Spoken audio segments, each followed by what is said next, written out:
Okay. Hello, fellow BCs. Your one and only. He is your one and only gaming beast, and today we continue the Lost Valley of War, D&D 5e campaign. So we have here three of our previous players here. Joey and Samuel couldn't make it.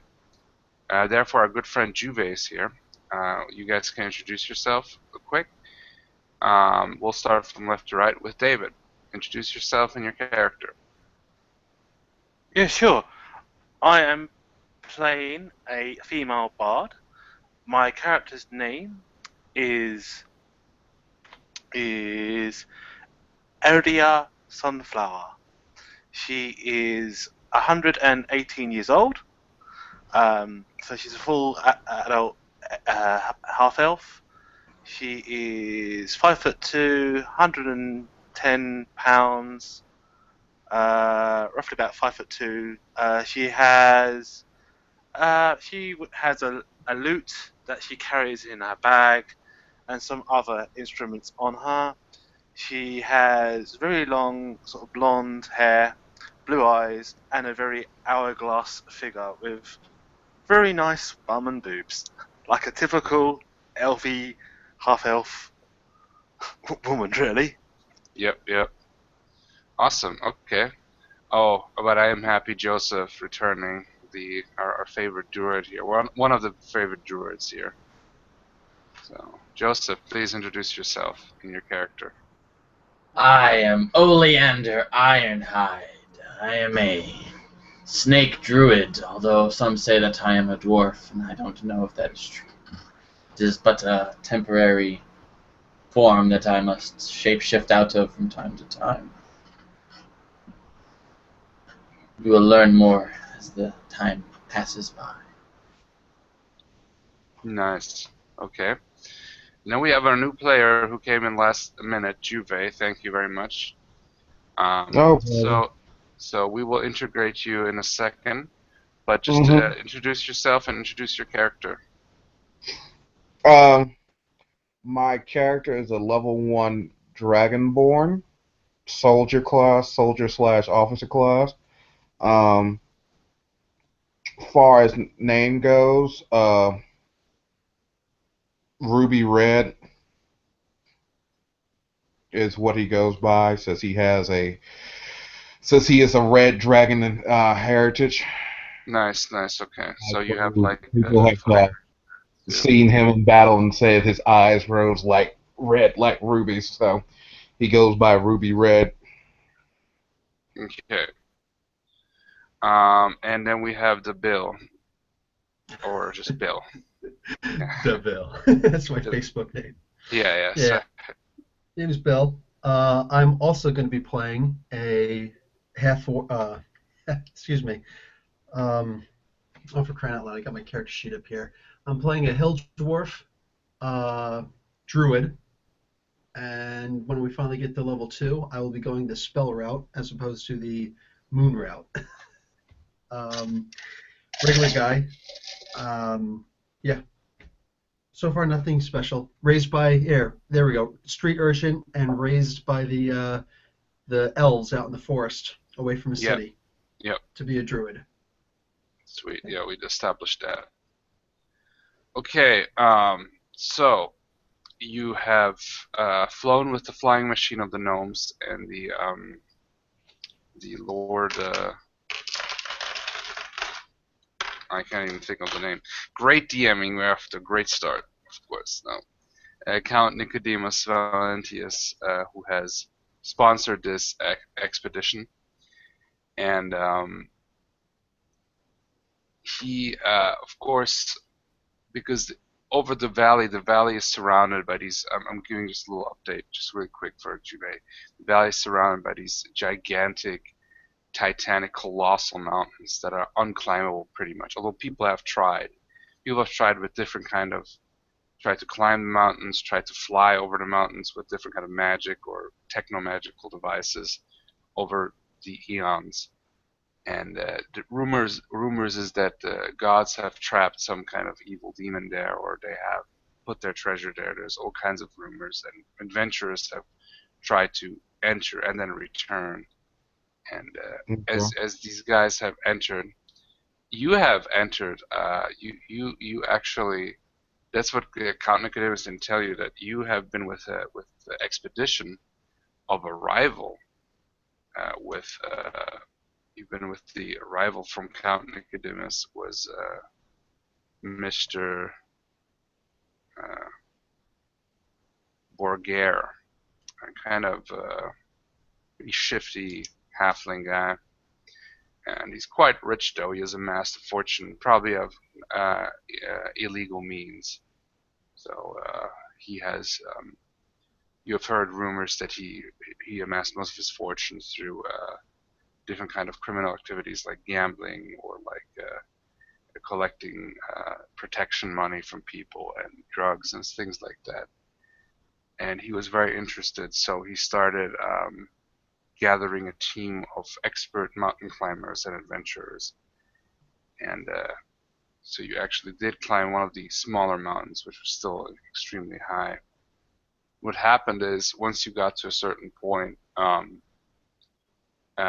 you have fought some harpies in the mountain, as what do you think were harpies and other creatures. And what happened is that you are fleeing from them, trying to get down from the mountain.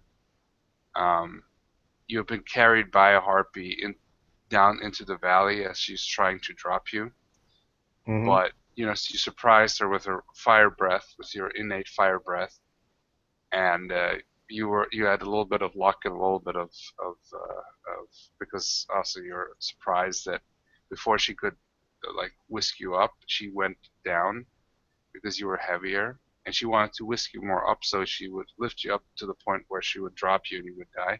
But you fell into a tree, into one of the tall jungle trees, because it's like a valley full of great jungle. And yeah, you've been here since 2 days. You've been fighting off the local fauna, just surviving on your own. And then you see in the sky this great weird ass flying machine, or what the hell that is, which has like basically it's like an airship. Of course, you don't know that because it's not a common thing. And it crash landed. You're kind of curious because you might think, oh, maybe there's a way out of this valley. The people who were flying it, including Mr. Borgare, all died in the crash, or not in the crash. They died in the either in the mountain climbing or from the attack from the harpies. You're the only survivor, so you get closer to the camp. You wake up in the morning and you find that both Samuel's thief character and what's his name, the Northern Warrior, the silent Northern Warrior, have both disappeared without a trace, and you don't know why. Go ahead.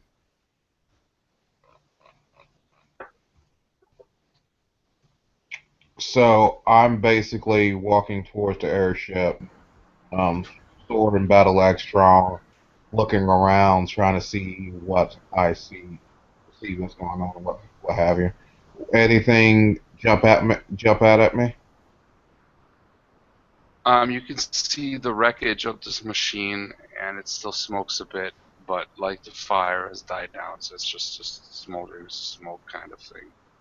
It's like I go barely there. inside and look for survivors.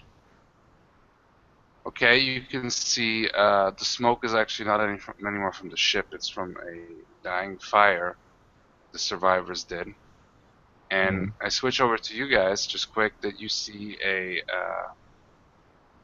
person approach you. Uh, you please describe, well, basically a dragonborn, and they are, you have met dragonborn. They're a little bit more uncommon, but they do appear. They have small communities, and you have met some, so it's not like, ooh, what is this? What So yeah, direction is he approaching from? he is approaching from like a northwestern direction. Okay. I Very sort of cool. like I approach cautiously towards the dragonborn. What color is your dragonborn? Red. Then I'll be extremely cautious. Look, my friends, it is a mighty red dragon. These things are very evil. Beware. Ah, it is the smallest red dragon I have ever seen. Yes. Calm down, Pates. Ho there! Who are you? I am Ruby Red. No, I didn't ask Wandering. what color you are. Who are you? Trolley troll. I like it. I'll look back at him again. The name is Ruby Red. Honest mistake. Sorry, my bad. My name's I'm Ogum, and these are my companions. Were you also in this ship? No, I was dealing with a very nefarious harpy that I managed just to get away from at the last moment. Oh my. So, are you expecting? Hopefully they will not be returning to cause me any more problems since I pretty much set the harpy kind of on fire. Uh, Awesome. So are you a noble then? Nobleman? Ruby Red? I am amongst my people. I'm a soldier. I Ah, have now taken the path of a wandering adventurer. I see. Well then, it is our privilege to have such a brave and sturdy dragon with us. Come join us by the fire. I'll help tend your wounds from those harpy scratches, and we've got food cooking. I would appreciate that. And I walk over and sit in front of the fire. Yes. So how did you become so small, dragon? Yes. I wouldn't consider myself small. I'm still growing, I both see. in spirit and mind. I mean, both in spirit and body. Dragons are always growing, yes. You must be but a whelp of 1 or 2 years. Yes, you seem rather short for a dragon.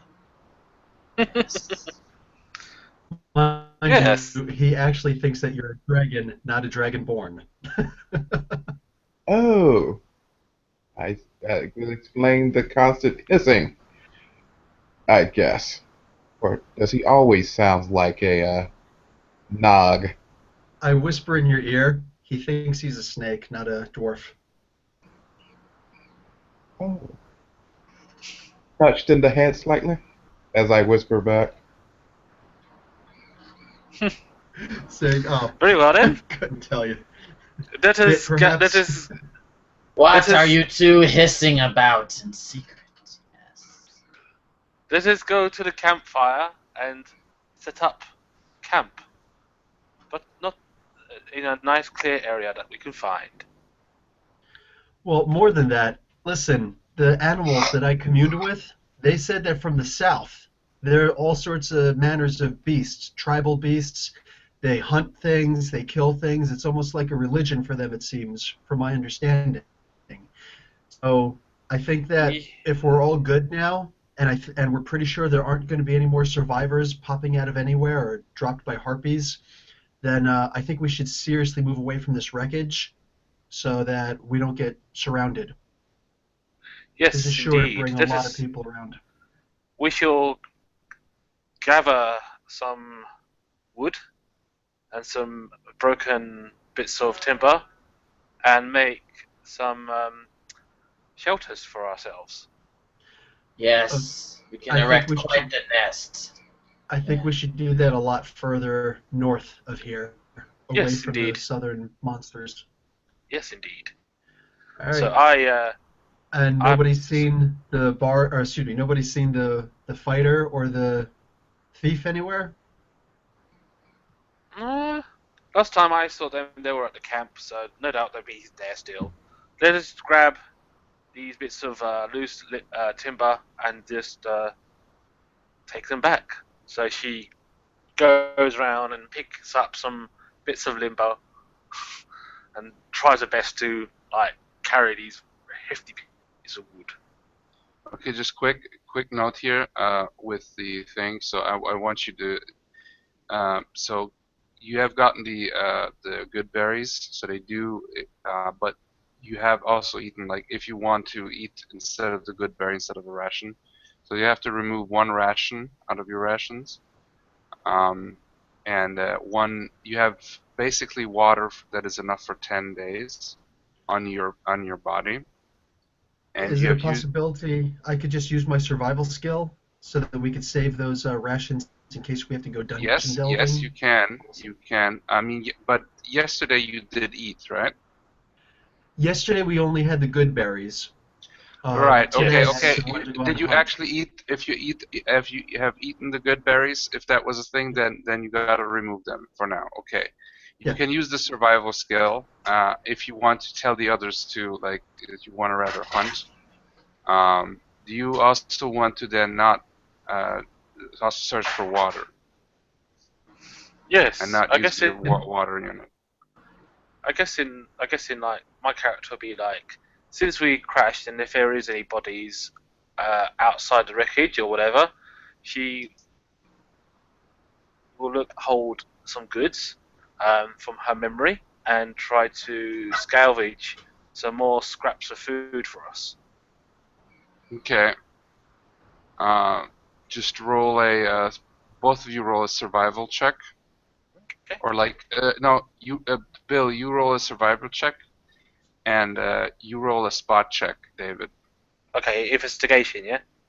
Investigation. Well, investigation. Oh yeah, Well, okay, yeah. that works. Yeah, you're investigating for food, so yeah, sure. Yeah. Or I can. Yeah. That's the best way I can do it. Let's see. Well, I'm thinking investigation like something like a detective work. You're like Yeah, that's questioning what I'm doing people. it. You're, yeah. But in a way, you're searching. So True. So what do you want me yeah, to do? investigation roll that works. Just roll. Okay. I rolled a total of a 13. Okay. So you Can I actually can I assist him? I am skilled in survival as well. Fantastic. Give me advantage. Okay. I got an 18 on my investigation roll. okay. That's So funny because I got an 18 also now. okay, so Bill, are you searching for in the woods for something to hunt, or are you searching in the wreckage for food? No, no, no. I'm not doing wreckage. I'm actually using survival, and I'm Okay. finding all sorts of things, and Okay, trying to see like what has. you're finding a tree. You're finding these trees with fruits on them, and you can, with your knowledge, even though they are exotic, with your skill as a druid, it's you can determine pretty much instantly, like just as you are very familiar with nature, which ones are edible and which ones are not. So you find a total of 2 days worth of fruits and berries, exotic fruits and berries, and you can come up with them which ones they are, any kind of jungle type or even just completely crazy. There's some that are like purple. There's some that are like multicolored, weird shapes. There's some that we would know like bananas, and Okay. uh, two oranges, days. things like Two that. days for. 2 days for how many people? For all of you, everyone has enough fruit for extra Awesome. 2 days rations. But Okay. you do know that your rations that you have, they're like salted meats, so they last for a long time. Where those fruits, especially in this heat, once you pick them, uh, and you know this because fruit is fruit, it will go bad, Well, attract I'm flies. gonna. I'm gonna actually dehydrate them. Good. Okay, yeah, you can do that. That's good. So you can make the dried fruit. No problem. If you do you need a skill or do you use a spell? No, I've got the survival skill. I've also got nature. That's really more to find them or deduce them. But my I would say survival. survival is right. You can cure them with like the fire and the ashes stuff. Yep. So yeah, they don't. You eat some of the fresh ones, and I'll say you eat your share for today, and then you have still 2 extra dried fruit. Okay. They're like, and they will be much longer. Good that you did that because you can dry fruit and then you can hold it for much longer. So as we were like round the campfire, like I'd be like sitting cross-legged with my lute in my hand and just like tuning it in, not playing anything. I'm just like tuning and dong, dong, and like as it does so, a bit of paper from my pocket is showing, but I do not notice that it's showing though. Okay, interesting. Oh, one more thing. Since it's fruit and they have moisture in them, they're quite moisturous, so they also replace a good deal, pretty much your water needs for today. So the dry fruit will not, but this will. You got oranges and stuff, so they have lots of moisture, which give you what you need in water and in moisture. Yeah. It's like As we're drinking like fruit juice in a sense. Yeah, as Cool. we're walking up the trails and whatnot, I'm just gonna keep my eyes open for water Question. trails. Good idea. Okay, you can do that. Question. What is important is that which direction are you headed? Well, I'm thinking, are we fully rested yet? Because none of us have actually done a full rest, have we? You have slept through the night, right? Even though I mean you had guards and stuff, but I would say that's a full rest. Okay, yeah, Yeah, fair enough. that's 8 hours of rest, right? That's the full rest, if Yeah. I'm yeah, not mistaken. Okay. Unless they So, change something. all right. So once we get up, and I guessing I'll be behind the fighter, behind the dragon. All right, Well, let's Ruby, say isn't it? you've been waiting. Let's say you've been looking for them and waiting, but you haven't found them, and you don't want to hang out. You feel that you don't want to hang out in one area. By the way, David, sorry I didn't tell you. You have rolled really well with survival. You find an extra. You find food for 2 days. You guys are not really packed with food right now, so if you want to carry any more, you will either have to find some kind of animal to carry it, or a servant or something, or use some kind of magic, because then you'll have starting some penalties. I won't like measure it down, just in general, okay? What? Because you have Hmm. already your own rations and your own items, What? so Until we can find a bag of holding. or that it could happen. That's for sure. I'm not against having Good. those. there are two Um, druids. I'm sure one of us will find a mule. yeah, Yeah. yeah. So where's Ruby? Where's Ruby? Where's Ruby? Where are you, Ruby? Is Ruby with us? Juve. Yeah, sorry, my thing lagged. Ah, there you are, Oh Ruby yeah. Red. Yes. Ah, awesome. Soon you will Okay. have a bloody sword, my friend. That would be nice. Okay. So, All right, I guys, want I to. think that we should consider going north, only because those monsters and whatnot are south, and I'm thinking that we should scout out some kind of an area to, like a fallback area, anything, some kind of a place where we can actually set up maybe a longer shelter before we actually start looking for trouble from those monsters down south, humanoids. So you want to take the high ground? We know that the danger is south. We don't really know what's north, but we don't believe that it's from the animals that I've spoken to. So I believe that it's much safer north. So one, high ground. Two, just the idea of let's explore safer areas before we go into the danger zone. That is true. Let us head towards the people with skins, as your animal friends told you and you told us. Hopefully, Okay. we'll find some real savagey women. She raises her eyebrow. Okay. So you want to go Ruby looks at north, you, right? and when Ruby looks at you, he sees the snort, and you see smoke come out of his nostrils. Yeah, Keep that handy. Keep Okay, that. so here's the question, but I like the effect, Juve. It's a good idea. Um, as you're going north, how are you like moving? Who is like in front, who's in back, kind of thing? Oh, and I I will be take it. I will take point, okay, and I be behind the fighter as a typical bard. Yep. and I If will you have weapons draw. if you want point, that's fine. But I'm actually okay with taking point if you want. Um, I'm assuming my survival skill, just an assumption that my survival skills are higher. Perceptive. Maybe the fighter, the tank wants to stay back with the rest of the party. Up to you. I will. I will let you go and take point. Then I'm just typically as a soldier, I would normally take point when I usually walk. So if someone is more have a better skill set than I have, or more combat experience, then I would concede to letting them take point. You Mm. form a military, Juve? I like to study military tactics. You can ask Sean. Gotcha. I, That's I'm a military type guy. nice. I was 6 years Yep. military, so Thank you for your nice. service. We'll have some. Nah, not for that. Nah. So yeah, we can have some good conversations after this.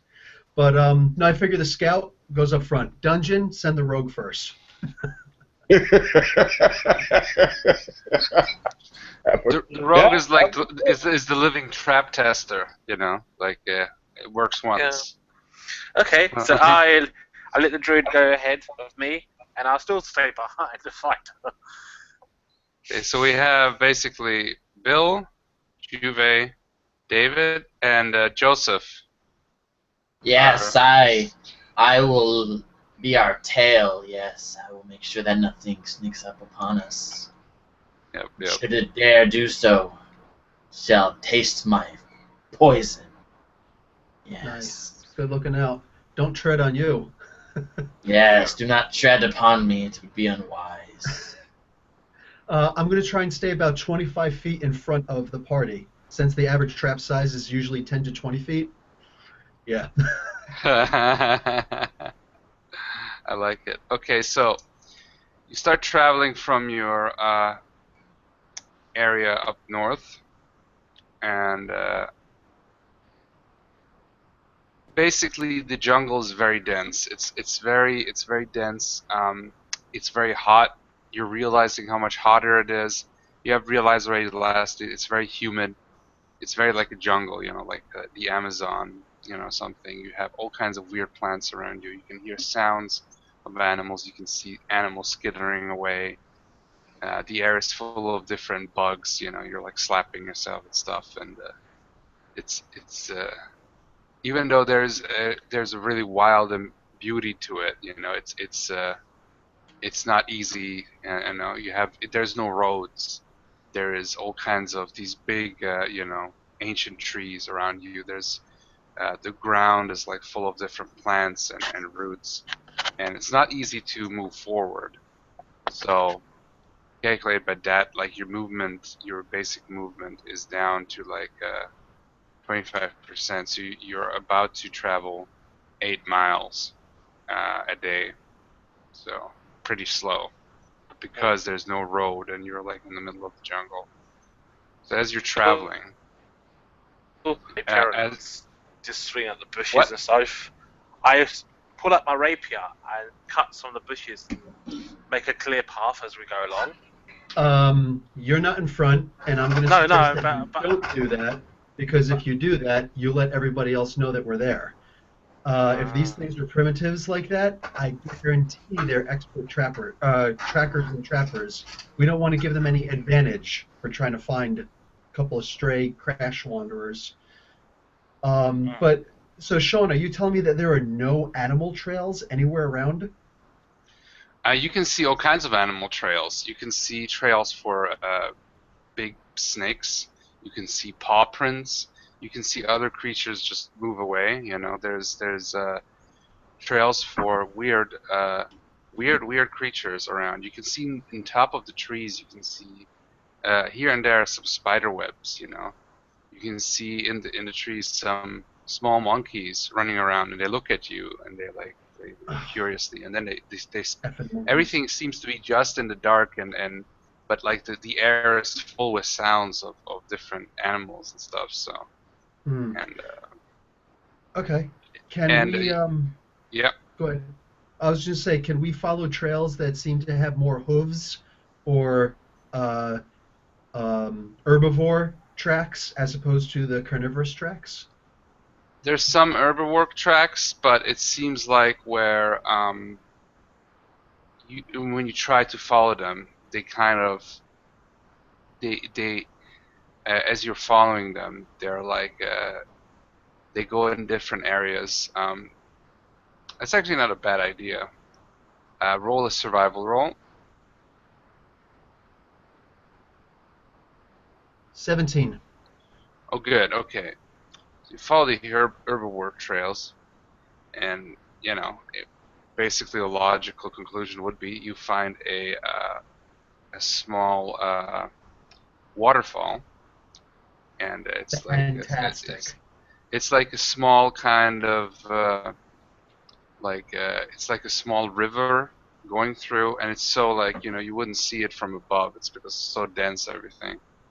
But it's like a small river, and then it goes down a little bit, like a couple of yards, but not too deep, and it goes into a small like a pondish, like a little lake kind of thing. It's really beautiful, and then it continues into another river. But it's the water seems pretty clear. It's very beautiful, and you've been pretty hot. It's like getting near the end. You've been now traveling for about 5 miles, so it's getting close to the end of your thing. So I'm you want going to test the. to Go ahead, I'm yeah. going to actually ask the guys to stave off the temptation to go cannonballing into the water. Give me 10 minutes. I'm going to cast the ritual speak with animals and see if there's any big wormy bastards or bitey things in the in the water or around anything that layers around here. So you do commune with animals, and you see a snake appear. It's a small snake, Uh, it has all kinds of weird spots. It's like brown with like yellow spots, yellow, black, rounded spots, and with like a darkish yellowish underbelly. And it comes down. It's a small snake, and it says, Looks like you're up your alley, Mister Dwarf. uh, the snake looks at you and says, "Yes, how may I help you?" Hi there, little critter. Uh, do you have a name? What's his name? Never mind. He's confused by the concept. Gotcha. So I'm gonna say, listen, are there They any call they things? call me they call me the brown one. Okay, brown one. I just made a brown one a couple miles back. Anyway, uh, he was playing peekaboo in my snake hole. So anyway, are there any Don't things around here who try to eat you? No, Nothing. I have great poison. Well, Hmm. there is some who try bigger animals, um, and he says the water here is nice. There is nothing too big, nothing that would try to eat you here. That's Al- fantastic. Thank you. Although a lot of waters you must be careful, since there are the swimming scaled ones, and some are pretty dangerous. Most are Gotcha. not. So, Do you get a lot of two-legged walkers like me and my companions? ooh, walkers stay away. I have ones. They have more. They're smaller than you, and he looks at Oleander, kind of like him, only smaller. They have lots of fur. They're beasts like the tree jumpers, but different. or savage. Eat meat. Eat Mm. us. They don't eat Why me. did why do they stay away from here? Oh no, they come here.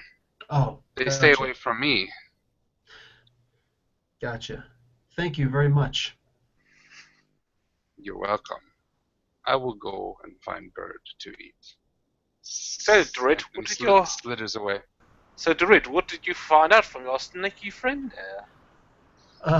Yeah, I passed along the information that the waters here are safe. Sometimes you do get the creatures. Actually, you know what I'm going to do? I'm also going to, Sean, I'm going to do a survival check and do some tracking. I'm going to try and see the freshest bipedal footprint that I can find and Okay. see how long ago they've been here, and to see if there's some kind of a pattern. Like, do they come by every week, every month, if at all Okay. possible? Okay, roll. Um, by the way, can I get an assist from anybody else who's good at tracking, fellow mutant Yes, dwarf sneaky yes. guy? Thank you, because I I will did not like that assist five. you. You seem Excellent. as if you were lost. Perhaps you required the aid of a true tracker. Yes. Keep talking. So anyways, I got a 16. Okay. It's interesting that you cannot find any humanoid tracks. You can find various animal tracks, but at first you don't find any humanoid tracks until you like really look and you find Oleander looks, he's like sniffing around like a snake, like and like moving around, and he's kind of helping you. He looks really weird, but he is effective at what he's doing, and like he, you do find some tracks, but they seem to be like uh, that if there was more tracks, they seem to be like not quite. They were Okay. to be removed, Okay. but the it seems like the other tracks were removed better, but this one wasn't. And it's definitely a footprint of some sort that it has like claws. It's definitely smaller. So it's about like you're thinking 4 or 5 foot tall at most, maybe even smaller, maybe between 3 and 5 foot tall. You Okay. can't quite make it out because it's not the best tracks, but there was definitely humanoid or humanoids here. Which Okay. means these guys really are fantastic trackers. They could technically be watching us right now, I suppose, then, because they actually cover their tracks. So, Yes. yeah. I will. I will see how big this waterfall place is. Like, does it like? Can we walk round it, like to the back of the waterfall, or? It's not so big. It's like, as I said, it's a small lake. It's about as big as uh it's big as like 2 big pools, So is there like a swimming pools. is there like a waterfall or anything like that, or is it just a pool? There's a small hill, and there's like, because the river comes down, so it's a small waterfall. The waterfall is about I would say 10 feet tall, because Okay. it's like a tall I hill, I and slowly walk. I slowly walk sort of like towards the waterfall and see if there's anything behind the waterfall, like a little okay. cave or something like What that. what is the? Oh, you look behind the waterfall. There is a small cave, actually, Mhm. and you can find some. It's pretty easy to determine. You poke around, and it is a small. It doesn't go too deep in. You can see some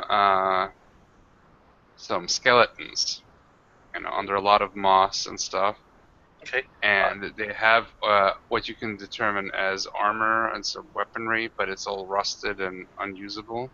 Okay. And So I grab the rusty weaponry. So what's he look like? This rusty weaponry. it's you can see assortment of rusty, but they're like extremely rusty. Has been here for a long time. Like it's like swords, and you can find some maces, Okay. and I you can find cast some other tools. I cast a cantrip called Mending. It's a cantrip. Mending. Yeah, Okay. Mending, and see if I can fix the rust off of this of this What does old. what does mending exactly do? Because I think I know this one, but I like a refresher. Like it fixes things, Yes, it right? does. Yes. Is there a limit to that one? Does it say? That's up to the GM's discretion. Okay. Um, you said you removed the rust. Uh, the sword that you picked up at first, it just falls apart into rust because it was just pretty much just rust. You know. Hmm. So it was I, done. you will pick up another sword though. That one is a little bit better. It seemed like better quality. Mhm. And please describe as the sword. The sword. Well, I'll describe that. You do the spell, and the rust falls off, and it like changes back to a nice sheen, and it looks like an very old-fashioned sword, like old-fashioned. You'll get a normal long sword. You can write that down for your Okay. inventory, and it's actually really nice. It's obviously steel. It's got some like it's got some small markings in it, some small runes, Mhm. and yeah, Okay. you can also find when you search further, like there's some bags. Most of them are empty. You do find a small bag with Okay. with some gems in them. Okay. I'll keep that to myself. Is there like a? I look at around. I look in the bags and see if there's any like a diary or like a personal log. Um, you find a well, if there was any books, you're guessing this has been here for a long time, and because of the humidity, anything that was paper or rust, it like was just rotted away. So Hmm. there's if there was a diary here, it surely must have just rotted away at this point. Okay. So So can I do like a? When I look at these skulls, are they human or are they like different kind of skull, like dwarf or? you can recognize them. Most of them are human. You can see some smaller ones, which you're guessing are possibly dwarf or halfling. It's predominantly human, possibly elven. So how Um, deep does the cave go? Does it go really deep? Like when I no, sort of like if I step into it and use my sort of like awesome dark vision of 60 feet, how far can I see into it? it's not as deep. It's like a small cavern, so it goes about like I'd say it's 30 by 30 about. So they were like possibly you're thinking that was like a small encampment or like Hmm. they were like hiding there or something. You don't know. You're guessing. Okay, I'll take the jewels, keep them in my pocket, and go back to the party. And I speak to the party and say, "Hey, guys, I found a little, I found a little shelter here. It seems there were people here before us." Okay. Yes, and there may be people here after us. Hmm. Yes. Out of character, passive perception for everyone. Just quick again. Okay. So It how is many on jewels? my sheets. So how many jewels did I get? They're about 10 jewels. You will need to take them to a jeweler to find out their value. Like I thought about this, and I was like, unless you have a skill to like appraise, if you have one, if you have a praise skill, then you can find out. They're really nice looking. They're different colors. Um, you would have to do a praise to see exactly what kind of jewels they are and what's the value of them. Okay, cool. Um, I rolled Sean, 11. my dice stream is not working. Well, it What are you said talking about? I I see a did. 20. I see a 22. Okay. Well, that was not the original one I had. My original was a 9, but yeah, If I well, didn't. dice stream is weird. If it doesn't work, you can use physical dice, or I can roll for you, or somebody else can. Okay. If y'all can't see it, then I'll defer to the GM to make the roll. Okay. So, um, what I'd like to know is your passive perception for everyone. Like Bill,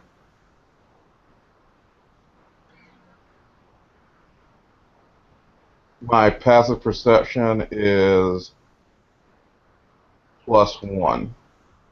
No, 0. That's a Yeah. wisdom check, correct? Well, passive perception is a specific number that Yeah, mine is 15. -15. Mine is Yeah, 15. 15. Yeah, okay.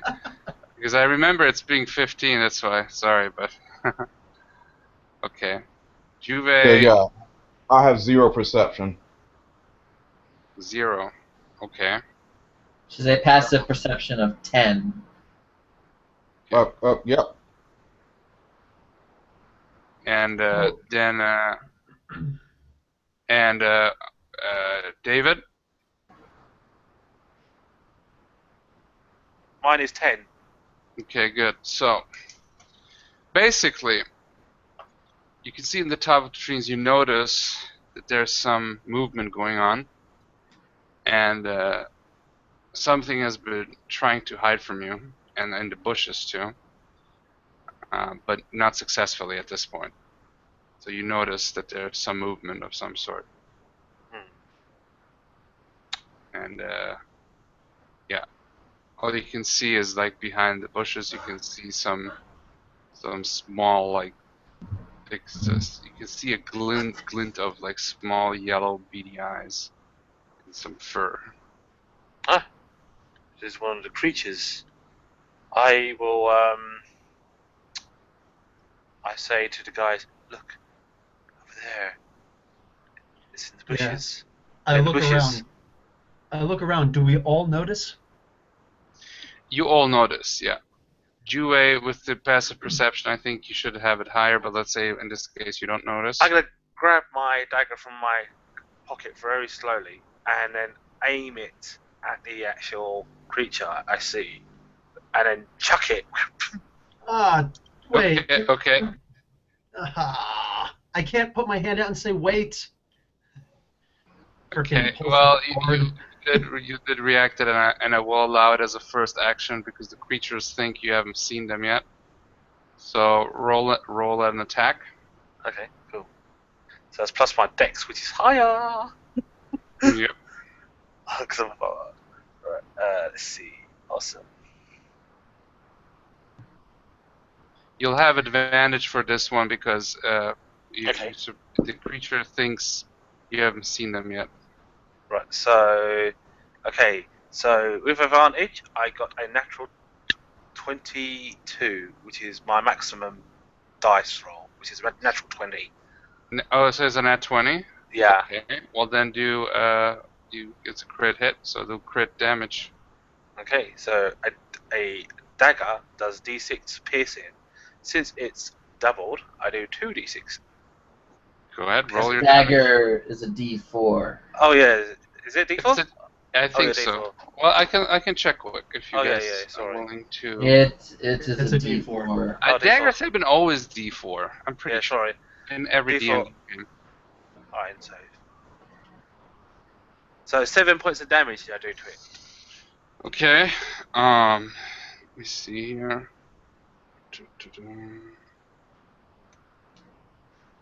And okay, you can hear the sound, and like so you can hear moving, scuffling, like he's about to fall. You're guessing, but then he doesn't. And yeah, roll initiative. Yeah, We'll that's the roll. sound of if I wasn't your enemy before, I definitely am now. Okay. Okay, I'm gonna roll for my guys. Okay. 20 plus.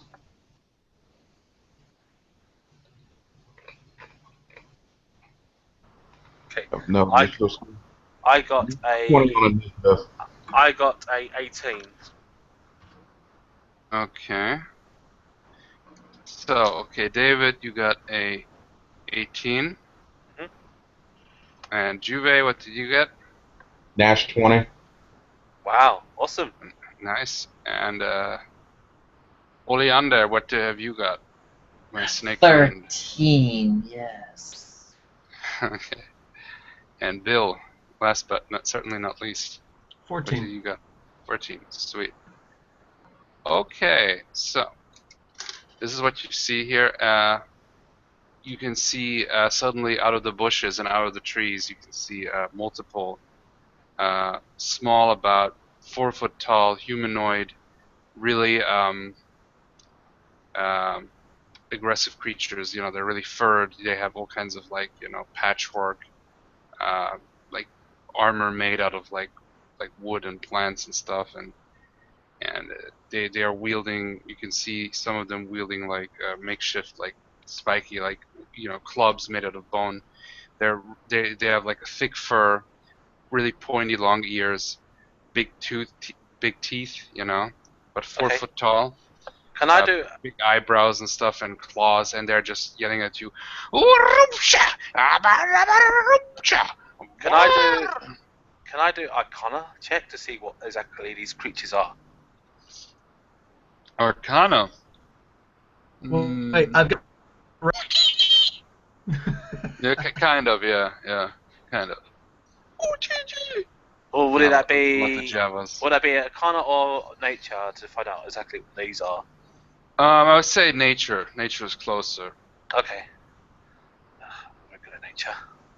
Okay, but give it a go. Okay, I got a. I'll give you advantage with it. I've got nature also. Okay, cool. Okay. I got a 17 with advantage. Okay, they're bugbears. Ah. But they're very feral looking ones, and they're not the typical looking ones. They are more. You can see these bugbears. They have all kinds of like bones, like piercings and things at them, and they have like war paint, and they're really feral, and looking. So Can they're I savage looking and everything. can I roll to pee my pants? Yeah. No, you just do. You don't have to roll for that. Guys, we are So, seriously outclassed right Might- here. How many are there? There's like here the bugbears. This is one of the good images in the book, I think. Yeah, but bugbears usually like 7 feet tall or something like that. 6, 7 feet tall. You're saying these guys are 4 Or- feet tall? I always thought bugbears were smaller. No, and A they're bugbear really is a very large goblinoid creature. tough. that And is we're about to get covered our in asses handed to fur. us. Oh, This party cannot Okay. handle one bugbear. At least of how many are there? they're multiple. Yeah, run. Yeah. I don't know. Like I thought, bugbears really 7 No, it's feet tall? alright. Am I mixing them up with something? So they're You like they're like more like You are mixing them up with Goblin. a normal goblin. They're Okay. related to goblins. Talk about Goblins we the could have a DM chance fucking up. against. Don't worry about it, man. This is your first time. We Oh, get it says medium humanoid. Okay. Well, Yeah. medium is then about 6 feet. medium So could okay, they're be not. just about anything, but yeah, I'm no. I'm like These, that's the thing is that talk about DM, but they seem scarier, yeah. yeah. No, it's no big So deal. It's just if so they're really climbing bugbears, down on the tree. They're like like almost So like what a are they? Are they goblins or are they actually the bugbears? Big giant they're bugbears? no, they're bugbears now. Sorry for fucking up. For some reason, I had that in my mind. I think I'm mixing them up with another monster. Oh dear, they're Gibberlings. huge. Yeah, Yeah. like I'm kind of thinking gibberlings. if I'm But getting a that's- roll So to hit, So I'm they're, gonna hit the are they freaking climbing out of bard. the tree? Yeah. So Are they in the trees? well, some are coming down. Yeah.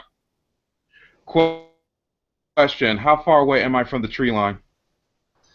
Well, you're surrounded by trees, so you are Are they in- about you're about like I would say 5 feet from the closest guy coming down from a tree.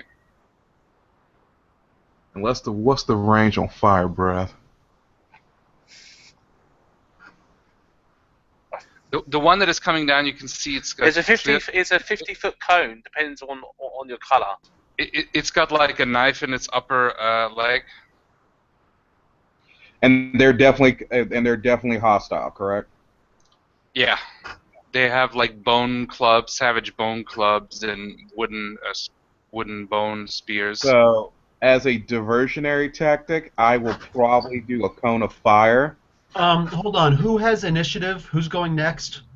It's actually Juve, yeah. Oh crap. Okay, fine. No, I'm like, but the process of like I was going to say to the druid was, should I set the tree line on fire to keep them back as we retreat, or Yeah, You know what?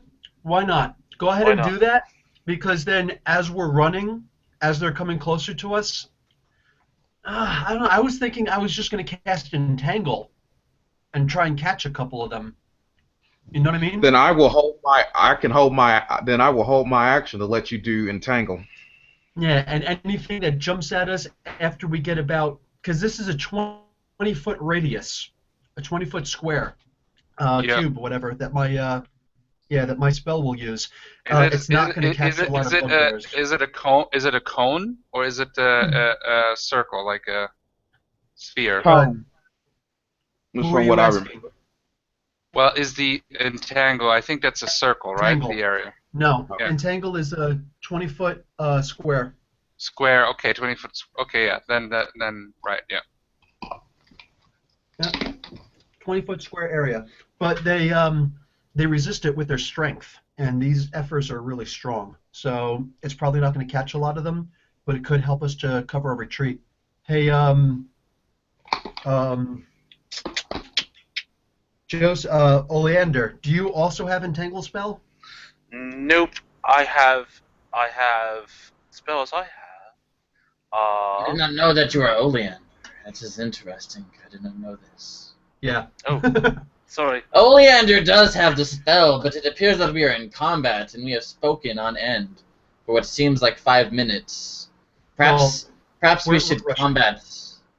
What I'm cheating. thinking is, We're metagaming a lot here, guys. Perhaps we should proceed. Yes, Well- this is run away. There's about just so you know, you can see no more than 4 bugbears. No Okay. more than 4. I see. here's what I'm asking, out of character a bit. Sean, if we both cast, what you call it? Wait, you know Entangle. what? Screw that. Yeah, but you know what? Screw that. We've all got a inspiration, so I'm just simply going to cast it with advantage and ask if I can do it that they get disadvantage in their rolls. Does Can that I kinda- work? Well, it's not your Um, turn yet, but you can definitely do that. Once Rolled it's your as turn. written, that is not allowed. Rules as written, but the rules as written are it's up to the DM. So I'm asking if Okay. instead of me get advantage because I can't get advantage on this, they have to make a save. What I was actually going to ask is, can they get a disadvantage to resist for their saving? throw? Let me read again the spell. It's been a while. Entangle. Okay. Concentration up to 1 minute. Right. Grasping weeds and vines sprout from the ground 20-foot square, starting at point of range for duration. These plants turn the ground in the area into difficult terrain. The creature in the area when you cast the spell must succeed on a strength saving throw or be restrained by the entangling plants until the spell ends. A creature restrained by the plants can use its action to make strength check against your spell save DC. So there's nothing about disadvantage. So I'm just gonna go with strength. For now, I'm just gonna go with rules as written. Okay, done. I don't see anything about advantage disadvantage. In this case, if there is another thing, you can bring it up, and I'll check it. Okay. No, Okay. it was just a Again, side. since I'm like this is my first 5e campaign, Mhm. I'm like I do appreciate when you guys point out stuff. So yeah. Well, Right. okay, Okay. so who's Well, it's the dragon's turn first, and then it's mine after the Well, dragon. it's that's Juve's turn. Then it's yeah. After that, it should be The bar. the bard's turn. Yeah, and then it will be one of the bugbears. All right. Just to make our lives simpler so we can get away, I'm just going to go ahead and do the fire attack. And What is the fire breath weapon dex versus DC of 12? And I'm aiming it towards the tree line where Okay. the bugbears are coming out of. Okay.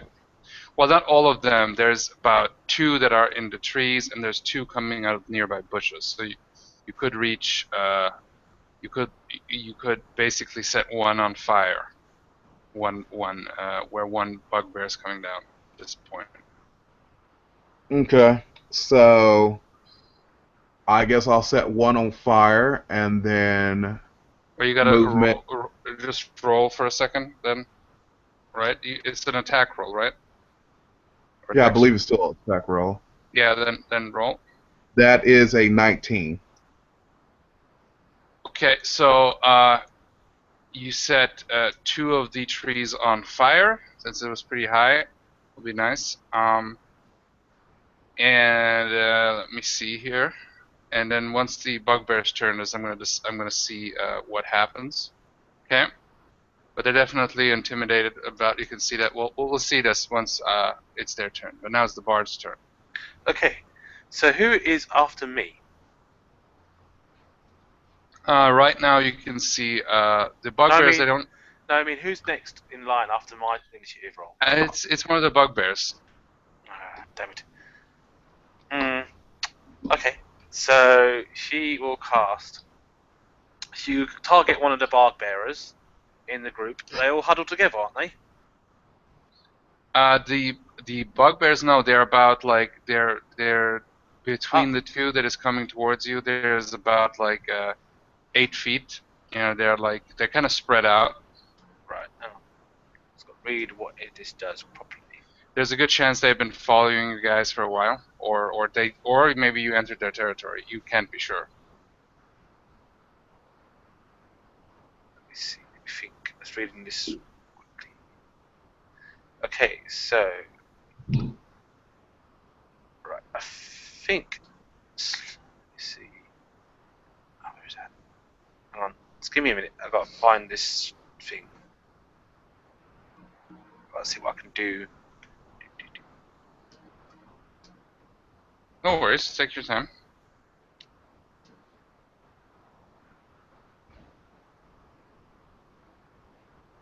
So I want to read it properly.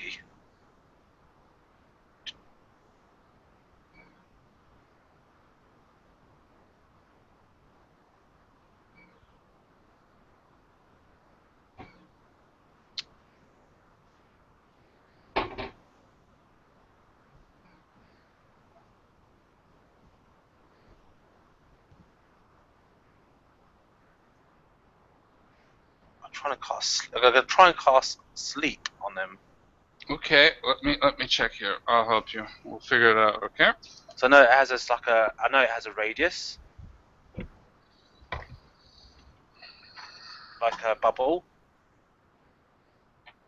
Well, we're not really using a map, but like I'm just trying to keep it as Aha! close There you to. go. So it's one action, as range of 90 feet, and it has a 20 feet. As I can choose a creature within 20 feet radius. So any creature within 20 feet radius will get affected by my sleep spell. Isn't that like mass sleep, or am I mixing out? This No, that's just spell sleep. sends creatures. Okay, multiple. Yeah. So Says it's an creature within 20 area feet. effect. Says creature within 20 feet of the point you choose within range are affected in the area order of their current hit points, ignoring unseen creatures. So as long as I can see all 4 of them, and they roughly are not like 20 feet apart, and they are very close together, like they are, I can target one of them and like pinpoint it accurately on him, and then like this sleepy sound Wait, affect them in that area. yeah, 1 second. It says here, starting with the creature that has the lowest current hit points, each creature affected by this spell falls unconscious until the spell ends. Mm-hmm. The sleeper takes damage, or someone uses an action take to slap. Oh yeah, they awake, obviously. Mm-hmm. Yep. Subtract each creature's hit points from the total before moving on to the creature with the next lowest hit points. The creature's hit points must be equal to or less Yep. than the remaining total Yep. And I for don't the get. creature to be affected. So wait. Creature's hit points must be equal to or less Yes. than the remaining total. Okay, what does that mean here again? You Sorry. roll the dice, you add it all up, and then you look at everything in there that's affected. Let's say you roll 25, right? If there's a Yeah. creature that has 10 health and another one that has 15 and one that has 20, it goes from bottom and up, and you spend those to put them to sleep. The first guy with 10 is put to sleep, the next guy with 15 is put to sleep, and then you have 0 left, and everyone else would be unaffected. Okay, that's good. That's a good system. Okay, right. Now I get They it. get the Yeah. save. They get the save. There is no save for that spell. There's no save. No, so I'm not seeing any undead creatures are immune to being charmed, aren't affected by the spell. At higher levels, when you cast a spell using a spell slot for a second level or higher. there's no I- there's no saving throw. There's no saving throw for sleep. It's a very OP spell. Yeah, it's kind of weird that sleep doesn't have a save, but okay. It's OP until you roll bad, and then nothing goes to sleep, and then Yeah. So you got a roll, and what do you add to that? Okay, so I roll my 5d8 plus my charisma modifier. Okay. You are in a sense almost damaging them, but you're not. You're just making them sleep. yes. Yep, trying to slow them down a bit. Okay. Okay, so let me see. I do 35 sleeping ability on them. 35. Okay. So the guy that you throw the knife at, and now the fire is, the tree is burning under them, right? Mm-hmm. So, it has to be equal or higher, right? So he falls asleep.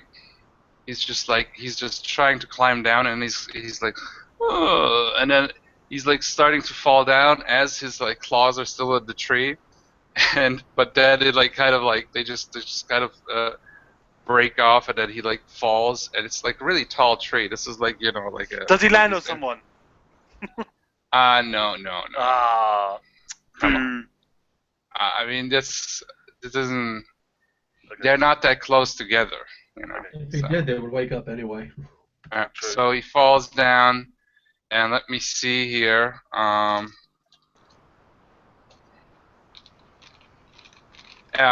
He basically falls down, and you can hear crunch. So like his head, he broke his neck, and it's like, so he fell asleep. Because these are not. You have to imagine these are not small trees. These are these big ass, tall So he actually rainforest died. trees. So he actually died from the fall. Well, it's these rainforest trees, so. So he actually died from the fall. Yeah, and he was basically flying down head first, so. Awesome! I killed someone in their sleep. Yeah. And, so. He's dead. Okay. And,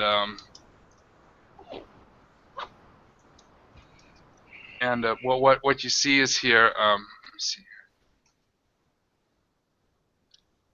You can actually see another one pop up from the bushes.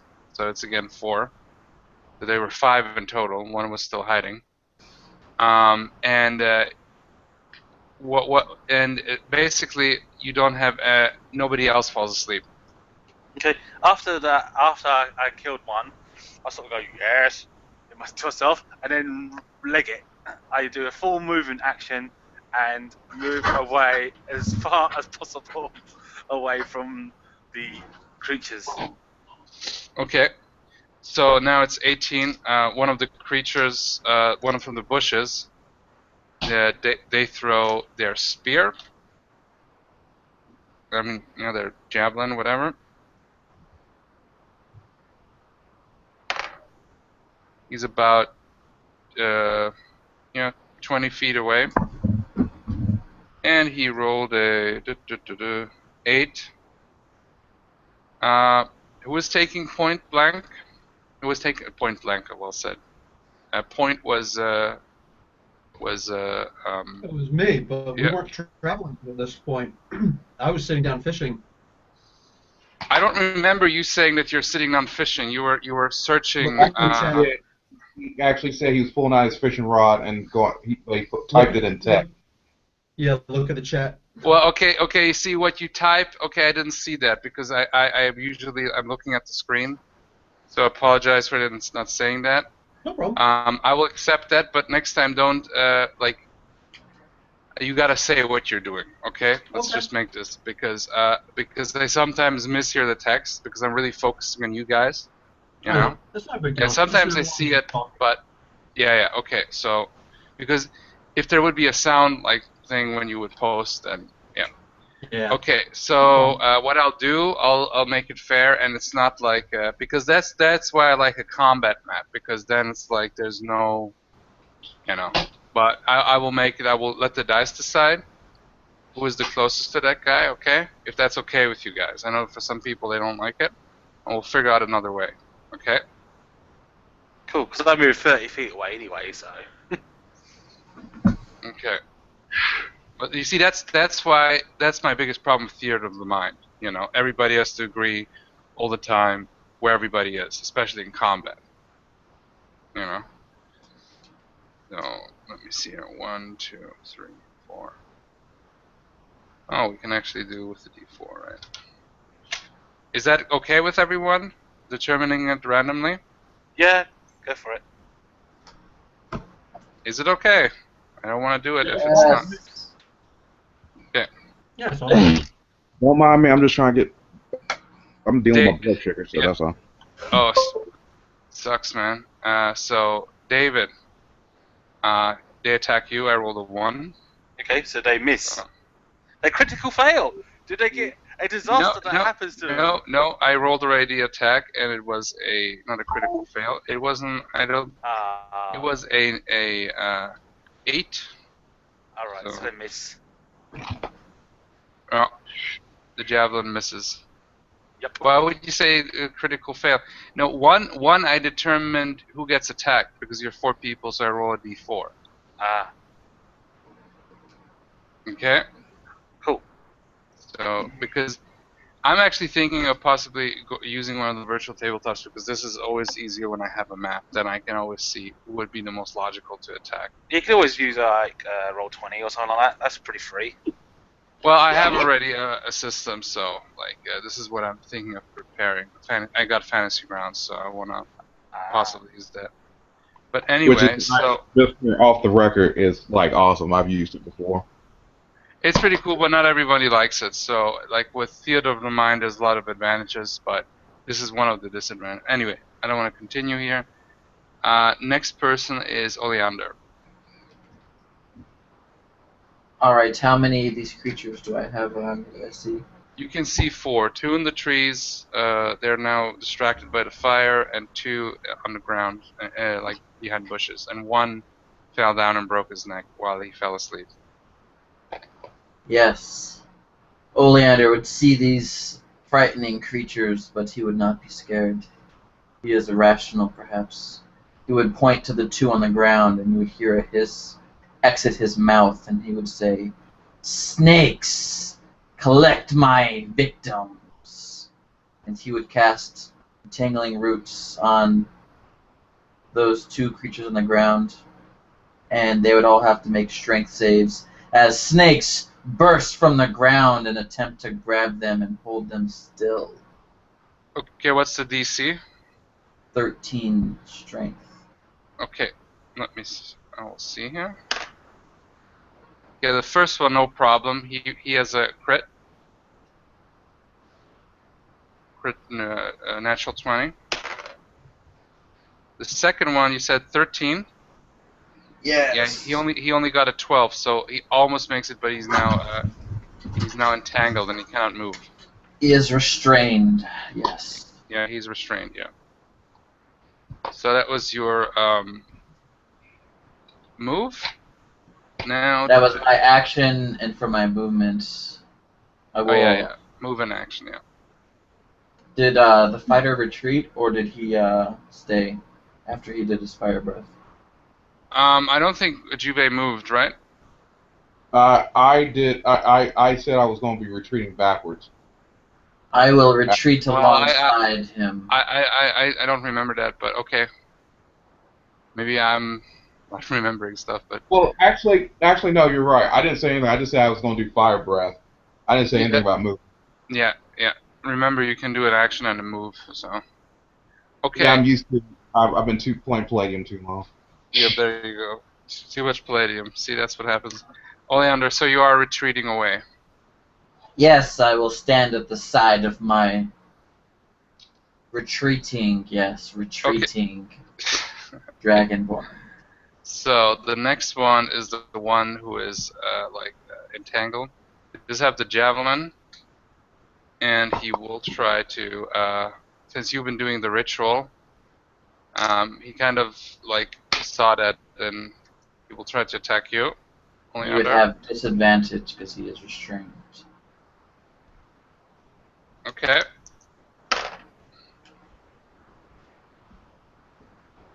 Wait, would he have a disadvantage even if he's doing a throwing weapon? He is covered in roots that are grabbing at Oh, him. his Yes. entire body. Yeah. Okay. Okay. I thought it's just his feet. The way you described it, it was just his feet. Okay. Then he does a total of 6 to hit, and he misses. Okay. Then the next person is gonna be. Oh, wait a second. Bill, you had 14. Apologies. I saw 13. Well, you go now, but next time it's you and then Oleander. And then the Okay. creature. Yeah. Apologies. Not a big deal.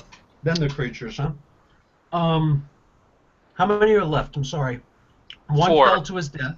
There are 4. four One, left. one, one popped One is up, was trapped. still hiding. Okay. One is just threw a spear and he's completely entangled. Yeah. The other one, he crit passed, but he's still in difficult terrain. And where are the other two? The other two are actually it's 3. 3 are behind the bushes. One is entangled. 2 were on the trees. 1 fell down when the trees are on fire.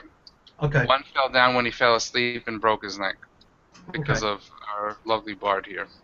There were still there were two that were in the area of effect of the spell, right? The entangle spell. That's what you're saying, right? Well, Oleander, I thought it was like focused with the entangle because that was like, was it entangle, or was it because you said, I thought it was something specific with the It snakes. is a spell that entangles the area. They are restrained if they Is it fail. is it entanglement? Yes. Yes, that's what the Okay. spell is called. Yeah, he's just making it more Okay, elaborate okay, by okay. using the I snakes thought it instead was of a little bit roots. different. Okay, yeah. No, okay. Yeah. No, he's just using excellent role playing. Yeah. I like it when you, make it your own. Okay, I did say that. Well, then I have to roll for the other two. Uh, well, I already rolled for 2, and then there was a Yeah. third one. Okay, I'll roll for him too because since it's 20-foot square, yeah, I would say they're in there. Yeah. Okay, then he's also entangled. So 2 are entangled. 1 had a crit hit. He's definitely not entangled. He tore himself free Okay. easily. The ground is still considered difficult terrain for him, though.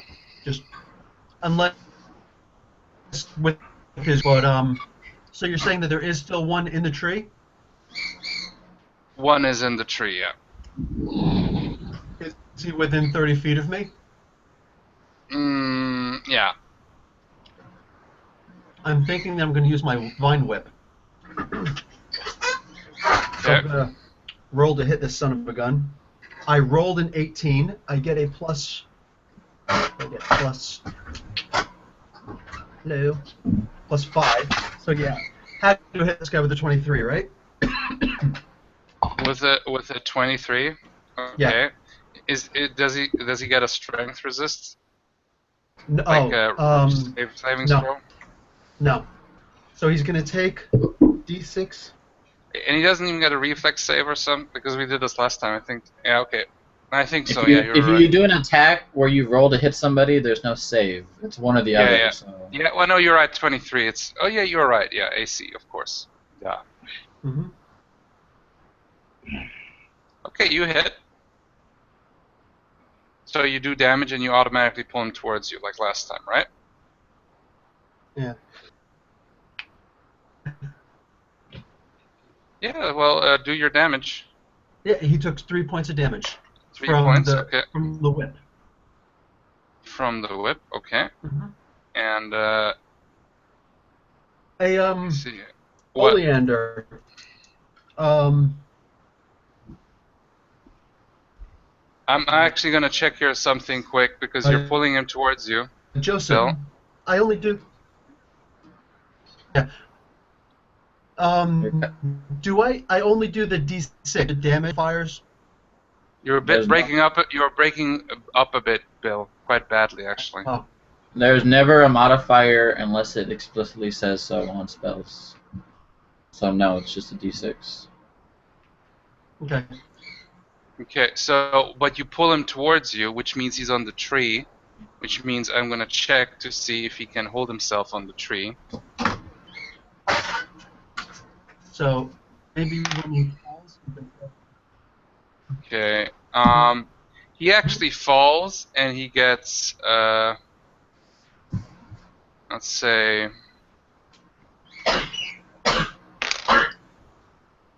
he gets 3 falling damage.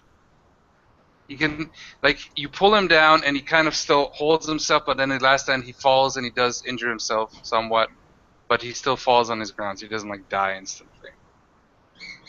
Okay. Okay. That's you. That was your move then, Bill. And then we had 13 and 13, and now it is. Yeah, we had everybody. Um,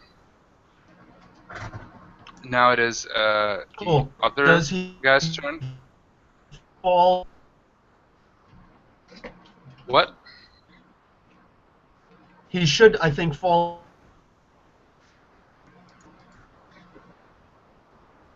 Bill, you're breaking up pretty hardcore. You're like a Bill. It appears that he has died. I'm sorry. He has died. This is probably. Google He's Hangout dying. has killed his character. So Yeah, was I'm currently in the process of looking for a alternative for Google Hangout. But the connection is pretty bad all the way around. well, Also, the thing is that what I like about Google Hangout that it does have the camera feature, and it used to be better than Skype. I might go back to Skype or I might like use Mumble because I did use Mumble for role playing sessions. When I use Fantasy Grounds, combining it with Mumble is one of the best combinations because um, Mumble is really low latency. Hey, Bill is back, and now we have Evil Universe Bill. Oh, Because there's a picture of you, the because it hasn't updated yet.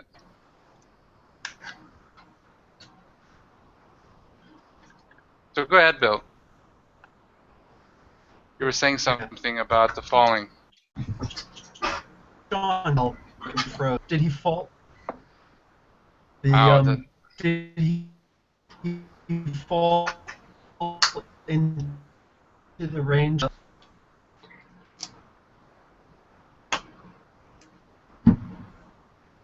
wow, like Bill's. Okay, now try it now. Oh. Bill?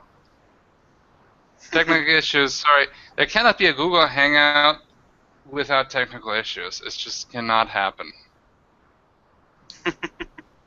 Like very rarely did I have that. And Bill is doing fine too, like with connection wise. I'm using my iPhone, so it's pretty. Ah, okay. So it's probably because of wireless. Well, it works for you, Yeah, but you have also the video turned off, so that probably helps. yeah. That's cool then. Okay, so I'll just continue on for now. So I don't know what his question is because probably he's asking if he should have more damage or something. But we'll just move on to the next bugbear, and this one is the one that hasn't been restrained.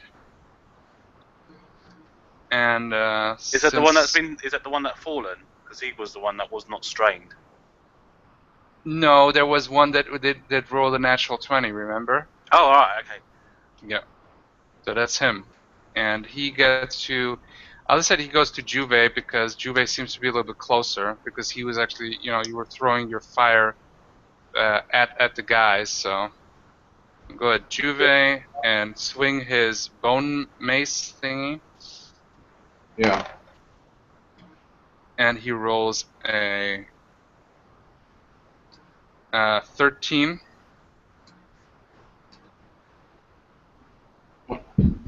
Crap. All right. 13.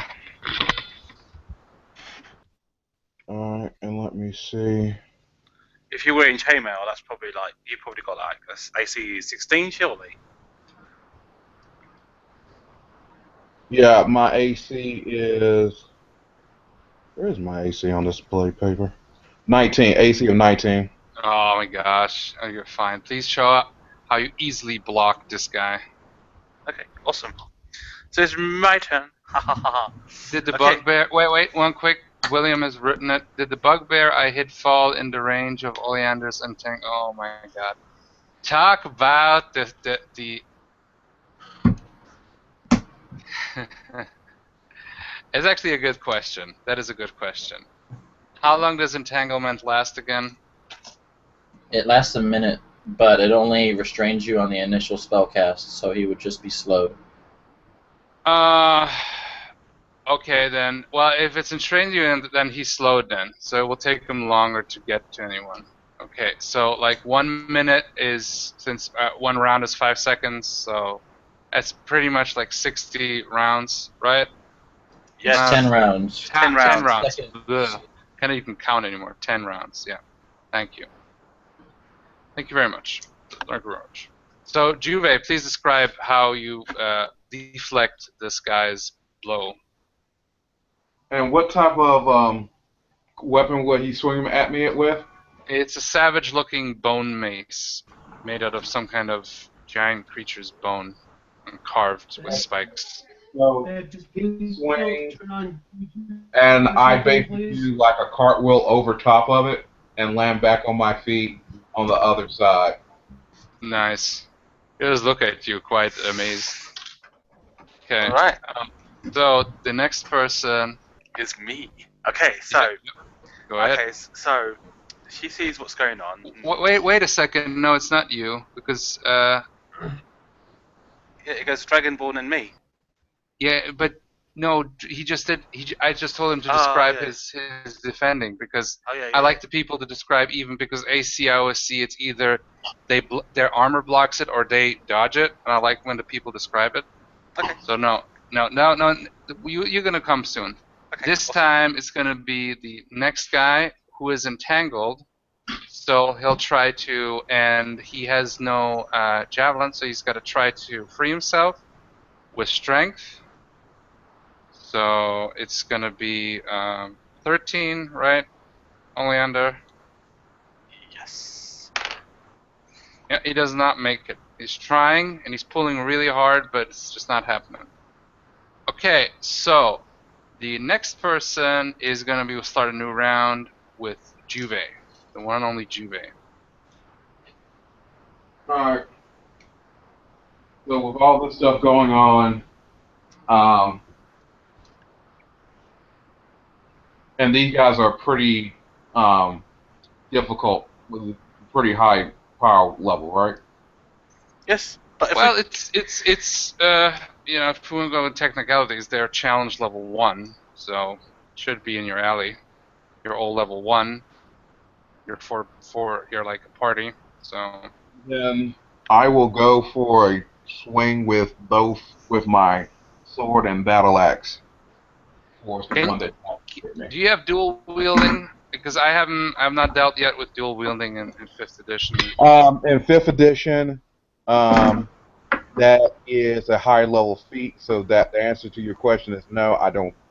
Yeah, I definitely do not have that skill set. Well, then use one or the other weapon, then Juve. Okay. Maybe in later Yeah, that's levels fine. you can gain that feat, I but will use the 1d8 longsword, okay. slashing with visceral.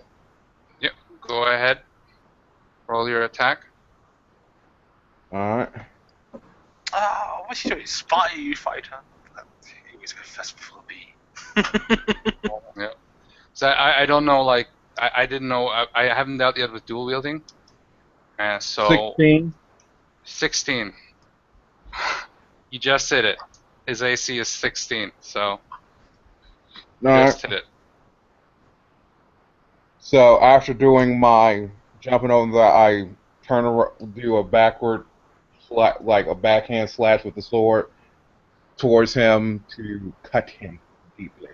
Okay, he basically almost dodges it. You can see that he's quite dexterous. You know, he's pretty amazing. He kind of jumps back, but then you still you move skillfully more into it. You know, you move the sword more into it and roll damage.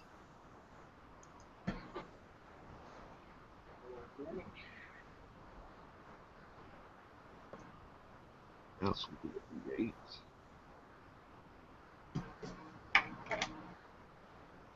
Ah, a 1. A 1. Okay, well, it's damage. So basically, as he's moving away, you just barely cut him in a and you like cut him on his chin, and he goes like "Wah karashimota!" I work back accordingly. Or actually, since they're pretty tall, they're like more deeper, like "Wah karashimota!"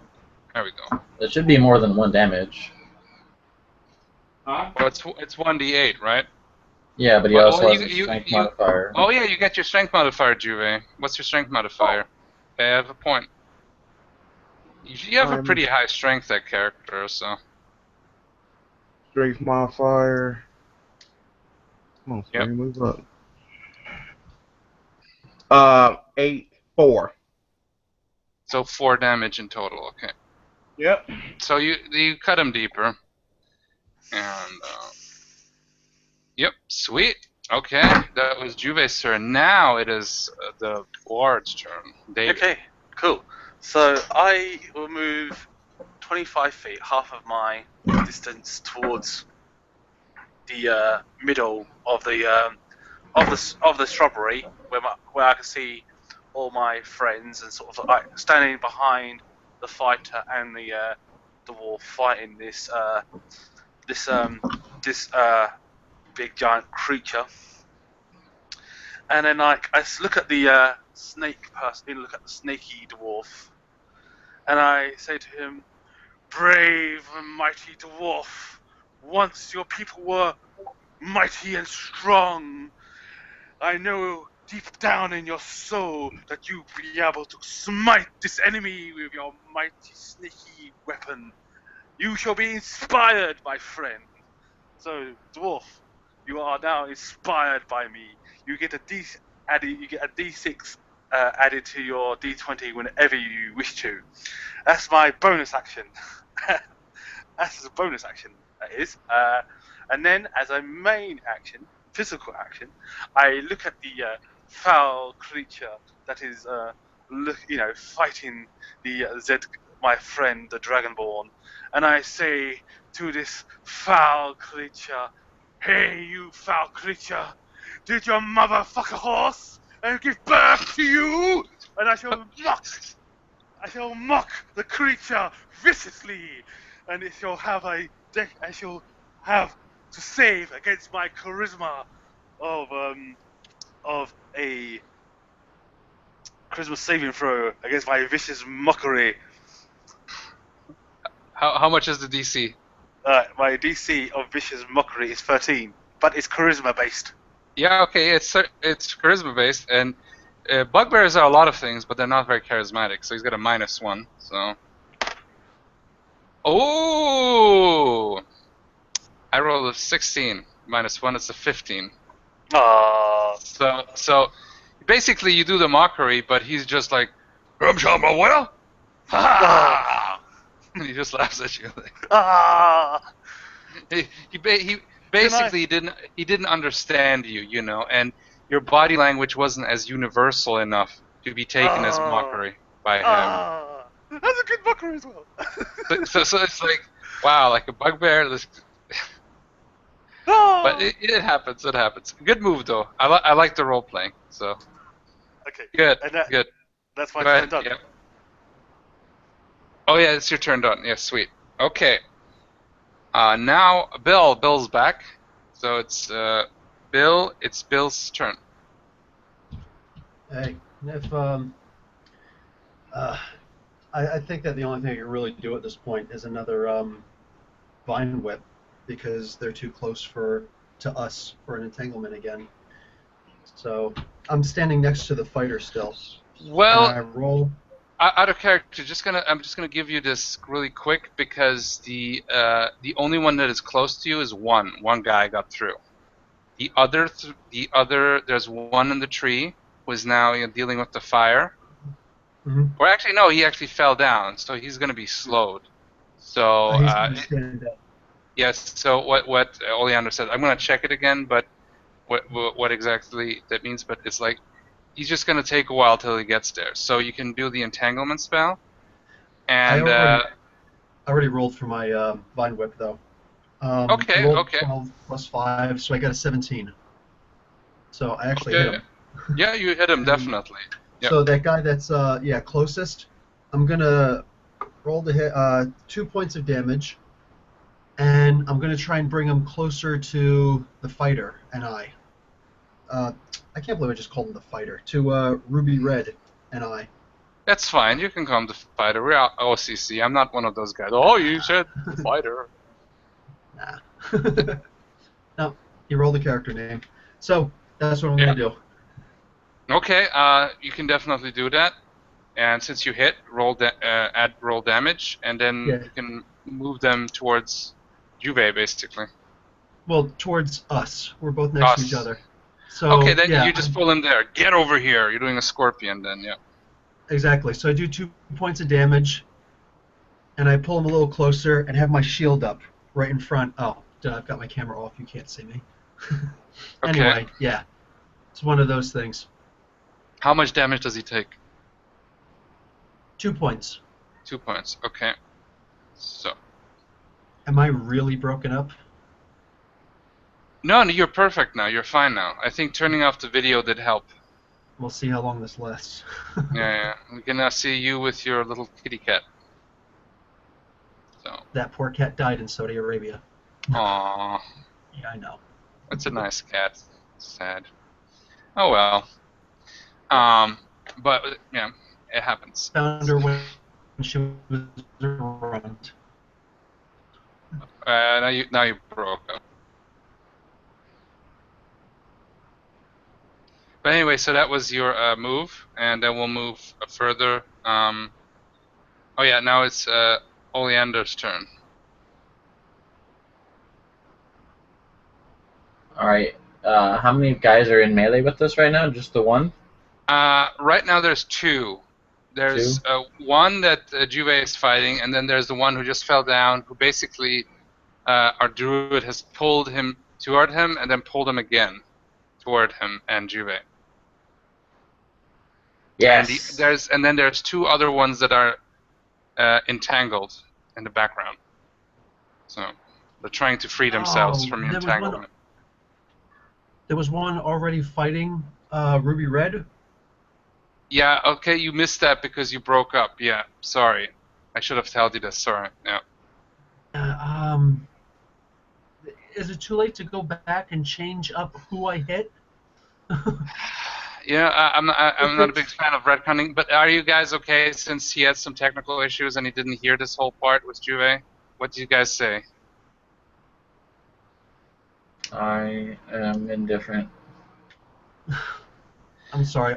If you don't want to do it, no problem. I You just know, thought if I'm I like, hit him, I yeah, just thought that if I hit the guy who was fighting Ruby Red and I pull him back away from Ruby Red for 10 feet, Ruby gets a free attack of opportunity on him.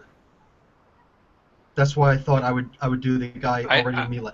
yeah, I don't know if that works that way. Like, I know what you want to do. I would say, for the sake of just we just Yeah, let's just we continue go on. Let's Oleander. It's Okay, no Oleander's problem. turn. Okay. So I know it's. Oleander. Go ahead, sorry. All right, Oleander will approach the one that is gripped in the thorny grasp of his druid associates, and he will open his disgusting maw. You'll see him spit out a disgusting green poisonous bile upon the bugbear, attempting to dissolve his flesh before him. And he has to take a Constitution saving throw. So DC of 13. are you attacking one of the that are entangled, right? No, the one that's closest to us. Okay, so it's there's two guys. There's one in front of Yeah. Juve and one in I front said, of Bill. I said the one attacking my druid associates. Okay, the Druid Associates. Oh yeah, of course. So Constitution saving throw. What did they need to get? DC of 13. Con. 13. Oh my gosh.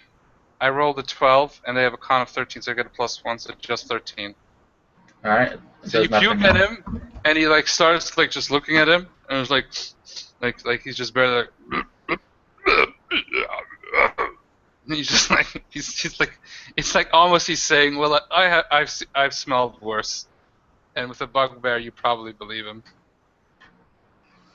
Okay. So, okay, and that was your turn. Now it's the bugbear who is fighting. Oh no, it's actually one of the bugbears who's still captured in the entanglement. They'll try to free themselves.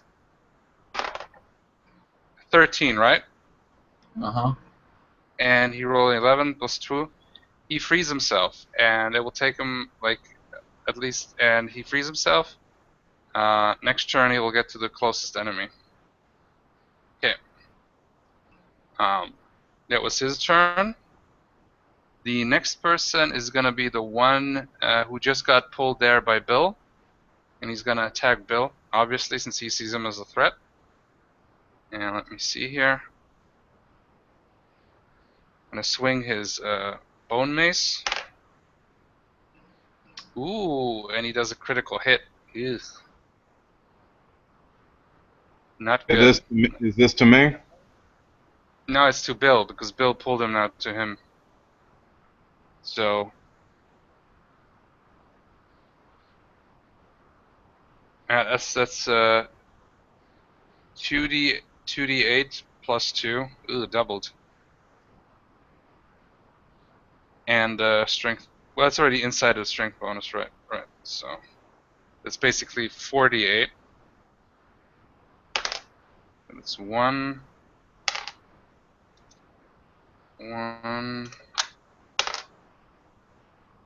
3,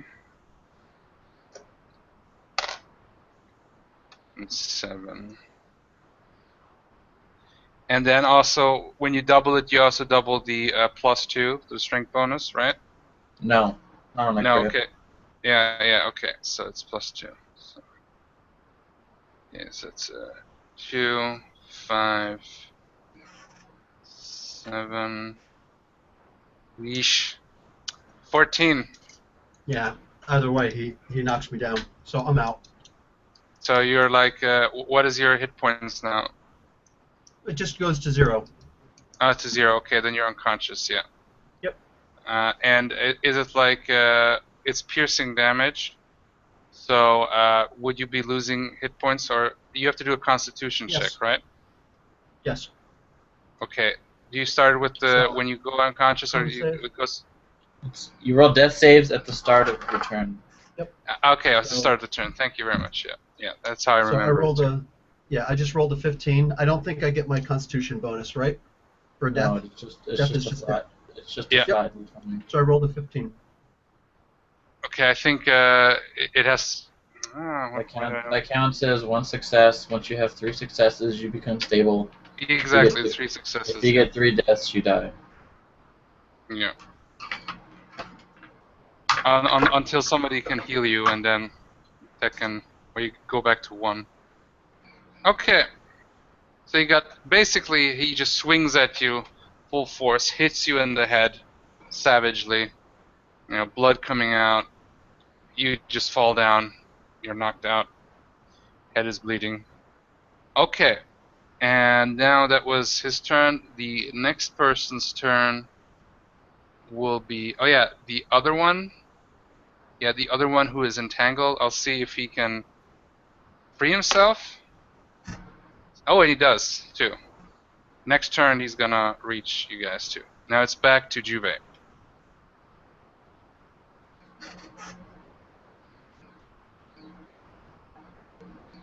Juve, Okay. Yeah, I'm Senor here. Carmichael.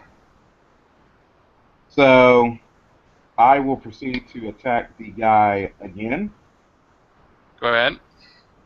No.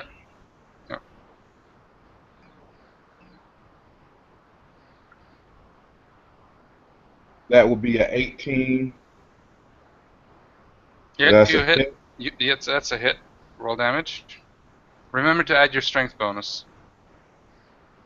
And that is another 4 points of damage. Okay. Okay. That was your turn. Now it is our bard's turn. David. Okay, so who's fallen down right now? Who's on the floor? Is it the Dragonborn? No, it's Bill's the druid. Yeah, Bill. Right. Okay. Hmm. It's a shame I ain't got bloody not in a healing. Damn it. So I will once again. So looks like the dwarf didn't use my inspiration, but he still got it anyway. I look at the Dragonborn and I say to the Dragonborn as a bonus action, "Mighty dragon, I know in your veins there brews the blood of your ancestors. Bring them forth and breathe your glorious fire unto the enemy, and you shall be inspired, my mighty dragon friend. So you shall have a d6 added to your d20 whenever you wish to, and I shall look at the bugbears who are damaged, and I shall cast once again a sleep spell on them to help us uh, aid us a bit. Okay, good. Roll your damage, basically your sleep damage. Okay. So this time I do 36. Okay. So, like, and then the next one. Okay, the one guy, the really wounded one, the one who's been like dragged down, and the one um, who was fighting Bill, he falls asleep. He just like suddenly like he was going like when he smashed down Bill's head, he was like Roga, Roga, Roga, and then he's like and yep, and that's the only one who falls asleep. It is actually a pretty good system that way. I like it. Awesome. Yep. And then I shall scurry and move myself to the druid who got clomped onto the head, who got attacked by the creature. Yep. Get my arms under his armpits, and then drag him towards the water. And that's it. That's all I can do. I can't do any actions into my next go. Okay. Sounds good. Bill, it's your turn. So Okay. you gotta roll a I con. rolled a 9. Okay. No, So you've got a death saving throw. If you roll a natural 20, you recover up to 1 hit point. If you Yeah. It has to be over. It I has to rolled a be. 9 though. So you failed. So that is 1 point Yep. away from death. You got 3 attempts. Yep. If you get 15 above, you are okay. Well, this is the second one. We had the other one, and so this is the second one. So I'm gonna try and help you, my friend. Don't worry. Come in. okay. So the first one succeeded. The second one failed. So okay. Now we're going to Oleander. Oleander would see his associate fall in battle, and part of him would wish to heckle his failure in combat, but he decides against it, instead turning his attention to one of the brigands that they're fighting. You said there's one guy who's still fighting us in melee, right? The other one fell asleep. The more wounded one. Okay. And there's two who have tore themselves free from your vines, Okay. and they're headed your way. So, or not your way, but your guys' way. So, What about the one the fighter was attacking? Is that one still alive? that one is still alive. Yeah. Well, Yes, that actually, one. that one. Oh, sorry.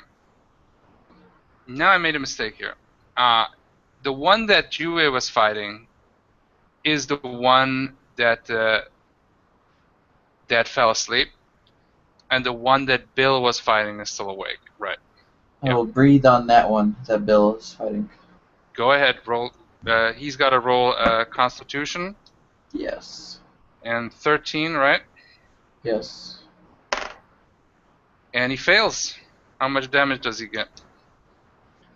He gets a face full of nasty, disgusting, poisonous spittle as he takes an impressive 2 damage. Okay. An impressive 2 damage, yes. Okay, please And describe that. What happens? yes, he gets a wide gout of poisonous spit at him, and he manages to somewhat duck out of the way, but he still gets poisonous speckles across his cheek that burn him severely, but doesn't seem to be too deadly of a strike. Okay. And then, as a bonus action, you'd see Oleander look down at his fallen comrade, and you'd see this strange spectral snake circle around his hand, and he would look to him and he would say, "Rise!" as he casts Healing Word, and you'd see this spectral snake bite into the neck of his ally to bring him back to life with his revigorating magics as his fallen associate recovers 7 hit points. Nice. Okay, Bill. You regain consciousness and you have 7 thank hit you. points. You still feel pretty weak. Thank you for sending your magical asp to bite me in the. Yep. Okay. Then that was Oleander. Now it's the guy who freed himself. And he is going towards basically Juve, since they see him as the bigger threat at this point. Because he thinks that Juve actually managed to kill the guy. He didn't understand that it was a spell. So he thinks Juve actually killed the guy, so he wants to avenge his friend. So he goes at you, Juve, and he swings his club. And it's a 6. That's definitely a miss. And yeah, that was his turn. And then we So have. so as he tries to hit me, I do a duck and roll, and then back up on my feet, Right. looking at him mockingly. I like it. I like it. Okay, and then we have the other one who comes and he tries to. Well, you're right next to them, right, Oleander? Yes. He comes to you and he's like and he's just yelling at you. He just points at you and he says, "Gramacha, war! Shh!" like mockingly. He's like making the sound of a snake. He's like, shh, and then he like comes at you, swings his mace, and he rolls a 14 in total. Does that hit? No, he has Okay. 16 armor class. So please describe how you either dodge or just ricochet it off with your armor or something. You see him swing this attack overhand, but the the scaled snake druid blocks the attack and strikes it aside with his shield as he hisses back at his opponent. And the bugbear is a bit like, raw, a bit like looking at you, funny, a bit afraid. Okay, so that was yeah, that was the round, and we are back to the top with Juve. Okay. So I will do what I've been doing. Is there a prone guy on the ground by any chance? Yeah, there's the prone guy. The one, yeah, that guy you were fighting. He's like fell asleep, so he's on the ground. You can So just kill him outright. I will allow a coup d'etat. I don't know how they do it in D&D, but pretty much you don't have to roll for that necessarily. So I basically viciously take my sword and stab him directly in the skull and twist. okay, he's dead. So blood comes out and you can hear him just moving like and just like like blood coming out. And then I will allow this as a minor action at this point. I think that's okay. What do you think, guys? I think so. Yeah. Yeah. I'll allow it for this point. So I can do another attack, or I'll allow another attack because this was more like almost like a move action. okay. So because it didn't take really any effort. Then I have just rolled a 1 on my attack roll. Ooh. You missed. Yeah. Are there crits Question again? Oh man, it's been a while, but I remember how crits A crit were. 1 is usually is a failure. It's just up to, I guess there's a table possibly to determine how bad the crit failure is. Roll again to see if you fail again. I did not crit fail again, but I got an 8. You are at a disadvantage. So basically, this is what happens. Okay, so you stab the guy, you finished him off. Then, as you're pulling it out, it should take a while. You did really deep, and as you're pulling it out to try to swing, you kind of stumble a bit. So at your next attack, you're at a disadvantage for one time. Okay. The disadvantage is rolling 2d20 and taking the lesser. Yep, that's a disadvantage. Yep. All right, cool. So that's basically your footing is a little bit because you didn't see the roots below you, and you because with your great strength and you pulled it in, it went into the ground, and as you pulled out, you kind of stumbled back. So now you're trying to gain your proper footing. So that's why you got disadvantage. So. Okay. Okay, so next person is gonna be. So now we're down to 3 of them, and so yeah, it's our bard.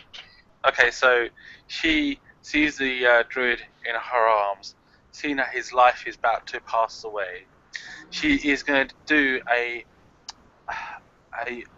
she's going to go through her bag quickly and pull out a emergency medical kit. Not like a bandage or something like that. It's like the adventures kit. I think in the adventures kit there is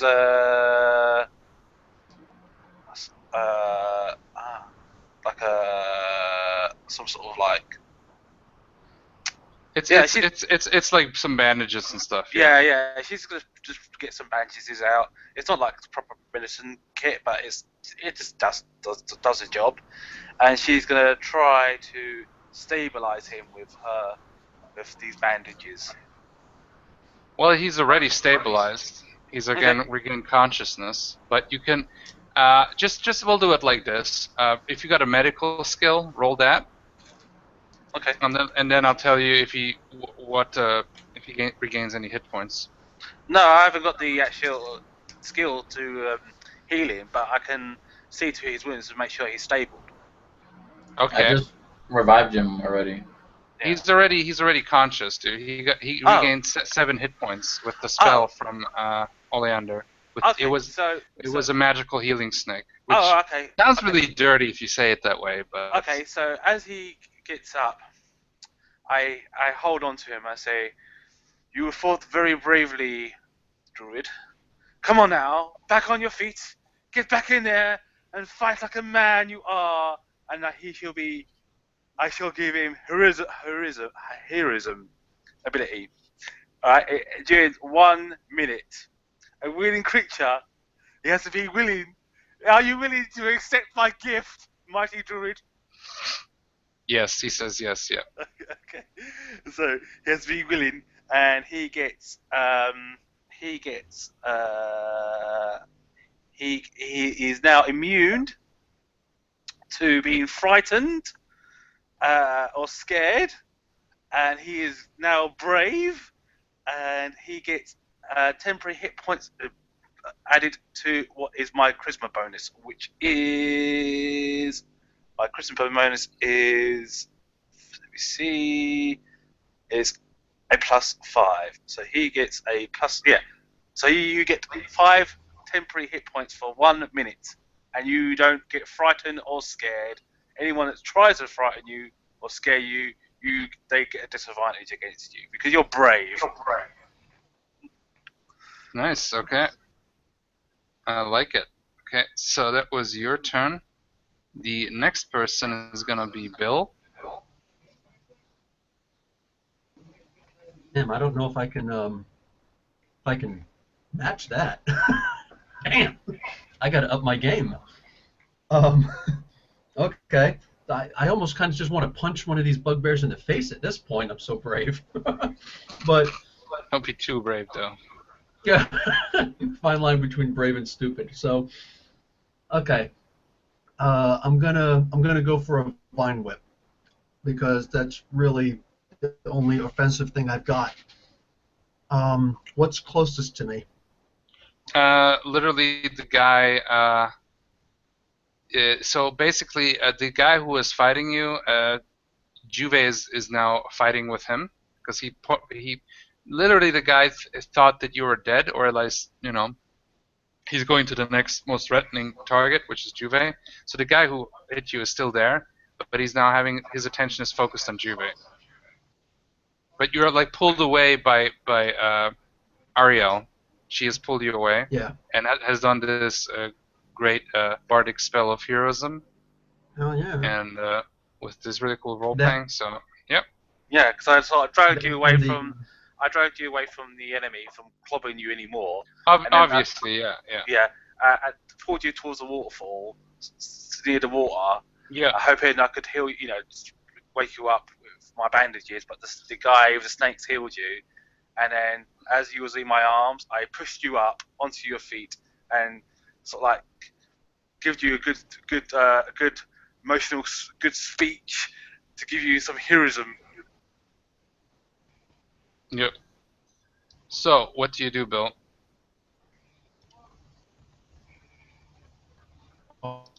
awesome. So standing up, You're breaking up being again, say Bill. her chef.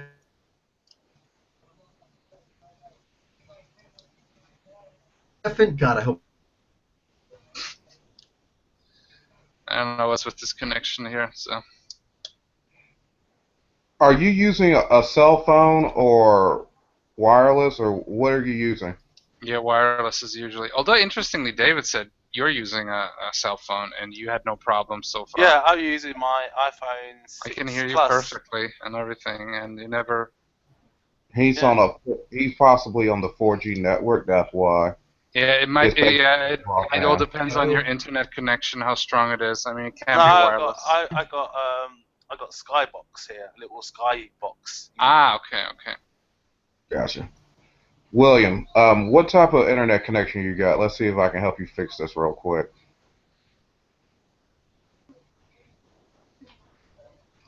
Try this. Try power cycling your router once and then reconnect. It's called Star. What?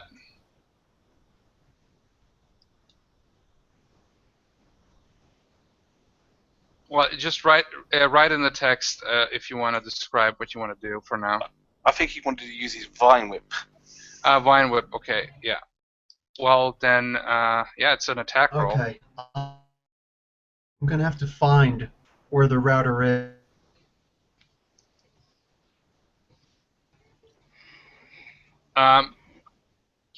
If Bill, would it be okay if you just roll the vine whip and then you can try to do it the fixing afterwards?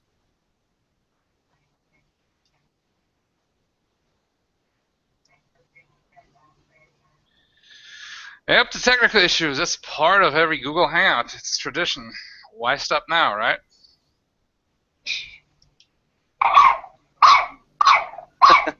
Even the dogs are complaining, you see. It does, Google Hangouts is not all that bad. I mean, it's worked well for me. It worked well for me too. I think it's just with internet connections and everything. Like it's well with Mumble, it's cool because it's like literally like a voice software where you use it for gaming, for multiplayer gaming. So it's very low latency. It's kind of like Ventrilo or TeamSpeak. Like so. Yeah, TeamSpeak is really good. Well, imagine it's like TeamSpeak. I just co-own a Mumble server with a friend of mine. And we use it to chat, we use it to game, either video games, but it also works really well for role-playing games. And I especially like to use that with Fantasy Grounds, which I'm thinking of doing. But 5e is like a system where I'm like not sure if we need that, because it works pretty well with Theater of the Mind so far. Yeah, I like that, which is awesome. Yeah. I'm open. I'm thinking of using Fantasy Grounds for games where they're clearly meant to be used with a map. So, guys, just moved to this apartment a week ago from overseas. Sorry, I'll get this fixed. Dude, don't worry about it, Bill. It just happens. It's not your fault. Bill is rolling a 17 to hit the bugbear that killed me. 6 damage. Nice. Okay, you hit him definitely. The one that killed you, so he's at a... Yeah, you hit him pretty bad. You shred him basically. Like he just cut through the thorns cut through his body. Bill, do you try to pull him towards you, or what do you want to do? Because it's like an auto pull, I think.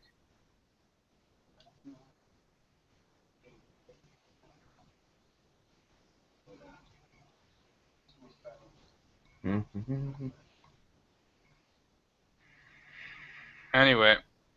Well, so far yes, if Ruby Red gets a parting blow. So far I see, that is again a situation where I don't know if this does an attack of opportunity.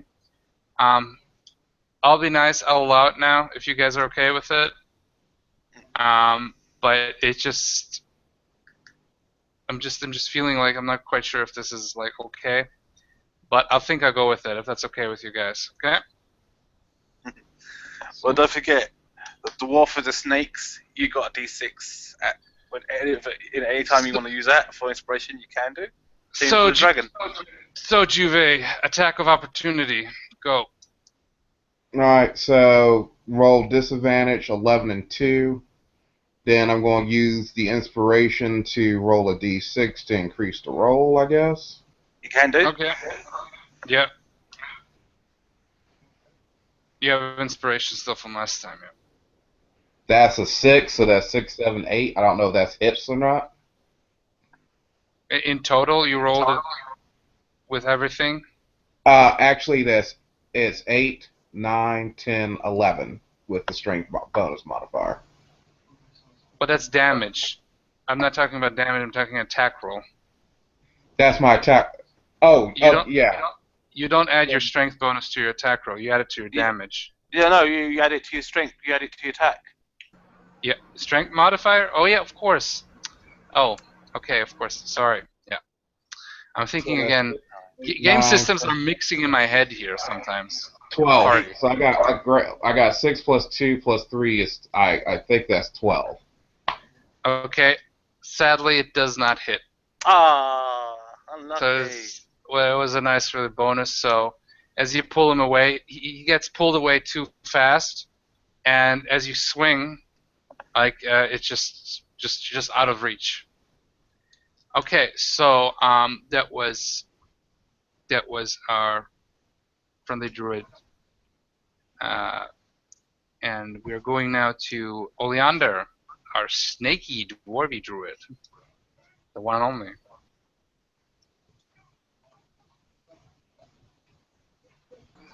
Yes. I will look at the foul creature that I had breathed my disgusting stench upon before, and I will pull out another disgusting gout of poison and spit it upon him again. Okay, I'll roll a Constitution save. Oh, and he resists it. 19 in total. As you Okay. puke it on him, he just kind of, at this point, avoids it because he's like not expecting it almost. Okay, so the next person is going to be one of the two that have freed themselves, and I'm going to random roll who are they going to attack. And oh, it's David. This guy is probably thinks of you Okay. because you're not very martial looking as All right. as an easy target. Okay. He might be wrong. He probably is. We'll see. And Okay. he swings his big bone mace. Do I get any do I get, because I'm in like thick bushes and they think it, do I get any? Oh, actually, I'm gonna use my inspiration, my own inspiration that I had ages ago, yeah, on Yeah. myself that I was given to me, and I shall give him a disadvantage. I will say this, as he comes charging towards me in this thick, vast, brushery jungle that we in, I say I got some partial cover, and it's going to be very Okay. difficult, and it's going to be a bit difficult for him to hit me. Okay, it's good because this first roll, good that you used this. The first roll would have been a 17. That would have been a hit, I think. Yes. Unless, depending on what your AC is. But I think your AC would be like, My AC right now is 13. oh, it definitely hits. So I'm going to do with this dice, my little steampunk dice. I'm going to do a second roll for disadvantage. And he rolls a 5, a total of 9. So as he like swings at you, but his arm gets, although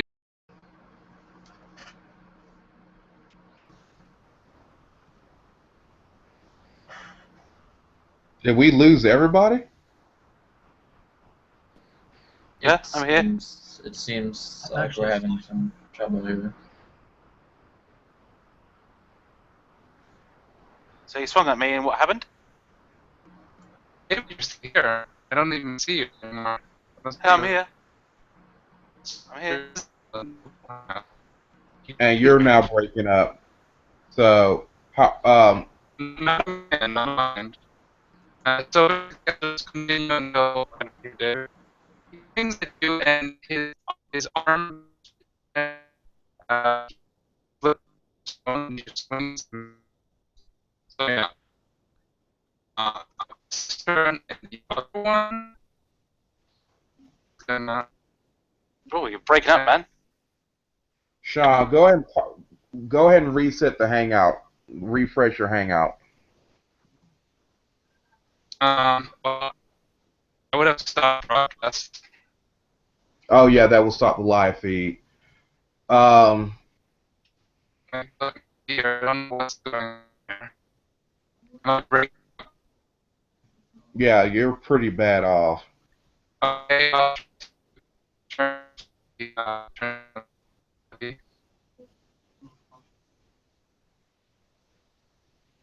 Am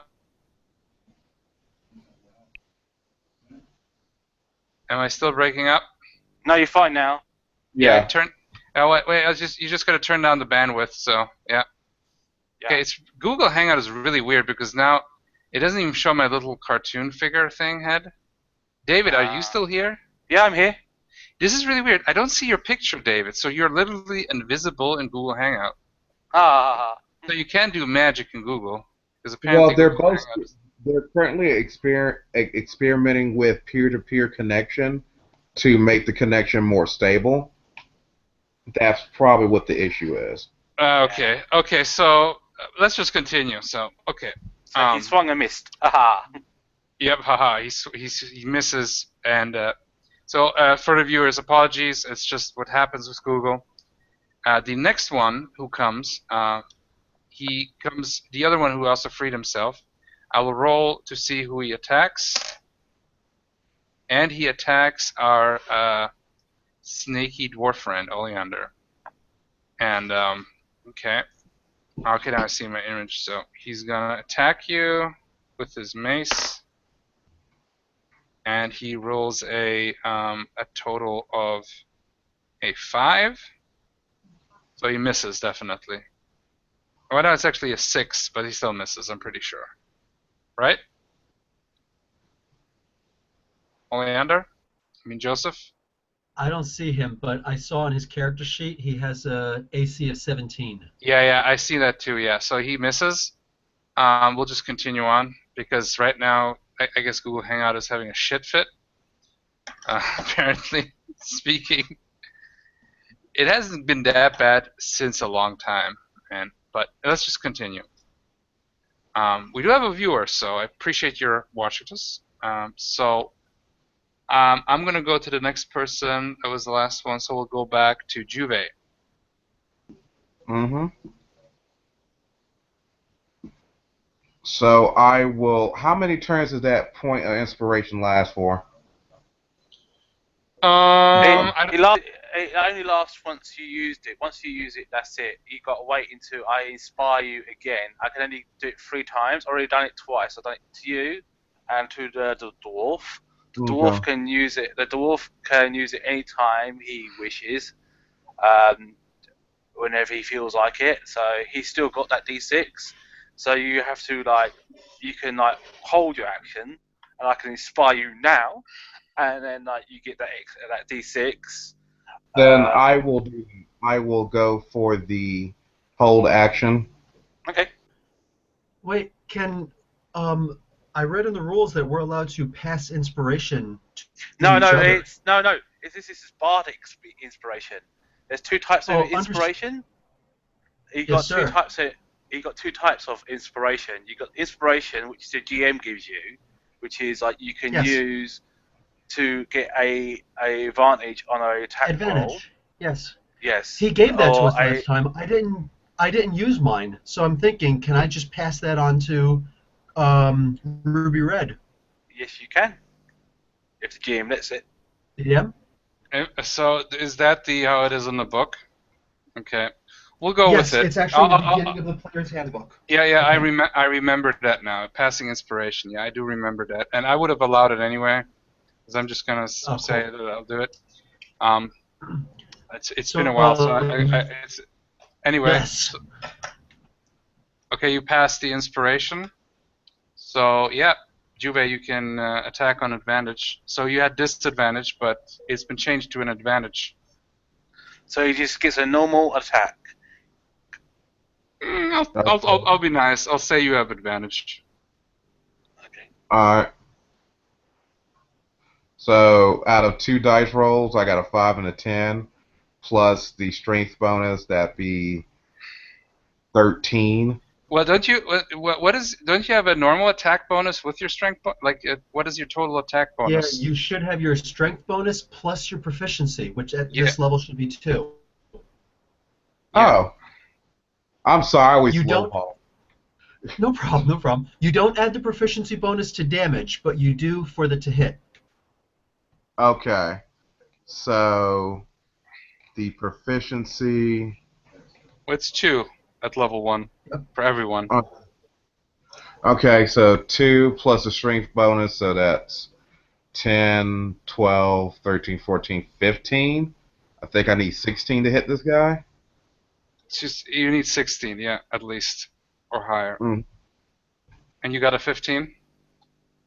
Yeah, because I got 10 plus a 2, which raised it up to 11, 12, 13, 14, 15, plus 3 for strength bonus. What, you mean 15 and plus 3? I mean, I had a 10 as the base, and with my bonuses, it was only 15. Okay. Okay, well, it's not enough. So you swing your sword pretty well. He gets he ricochets it. He like blocks it with his mace, but just barely. And okay, so that was your turn. The next person is gonna be our bard. Okay. So she she coughs a little bit, type thing, trying to got a bit of a, she's like her whistle's bit, her whistle is getting a bit dry from inspiring and helping her friends out, but she has one left in her. So she looks at the dragon once again and says, "Mighty dragon, I know that you can defeat this mighty foe with your fiery breath. Make the fires boil inside of you and smite him well."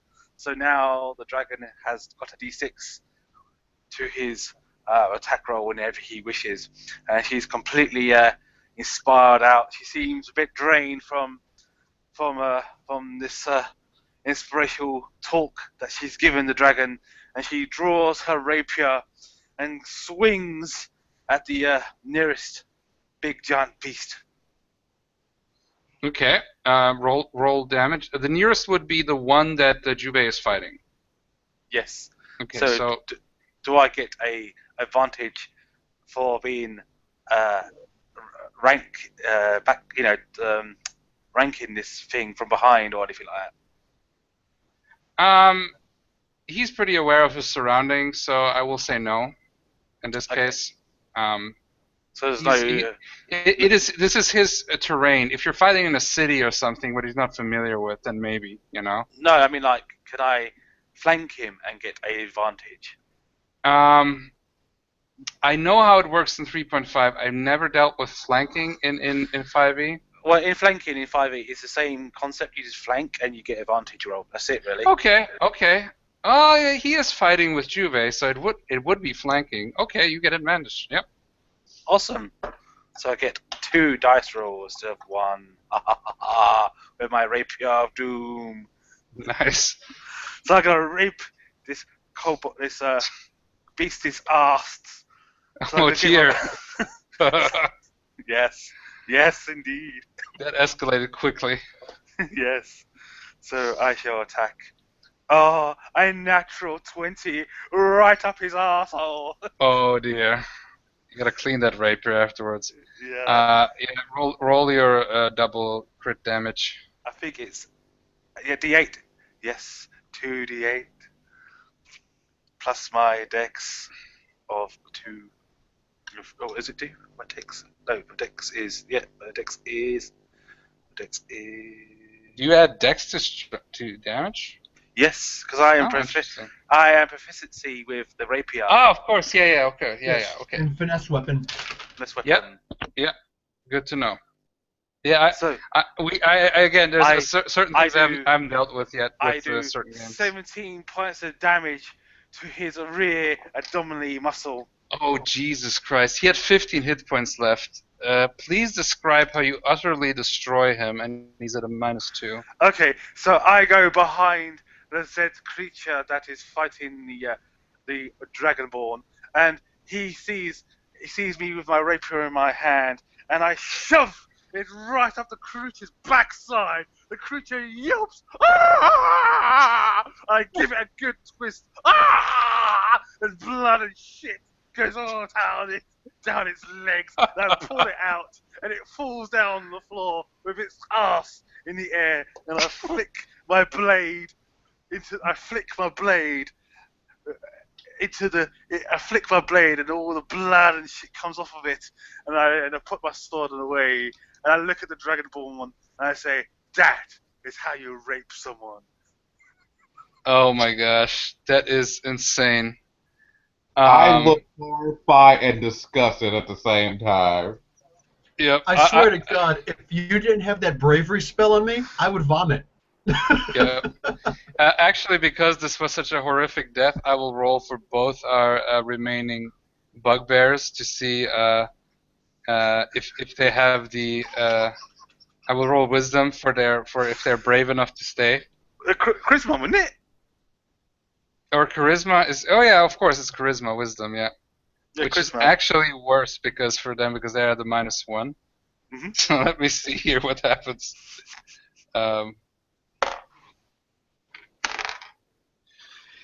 They run for the hills, so you get an attack of opportunity at both of them. Me or party? I'll just say I'll be nice. Wait. So you killed one. There was one fighting Oleander. Sadly, Joseph had to leave. So I'll be nice. I'll say Juve, you get an attack of opportunity. Alright. Okay. Attack of opportunity.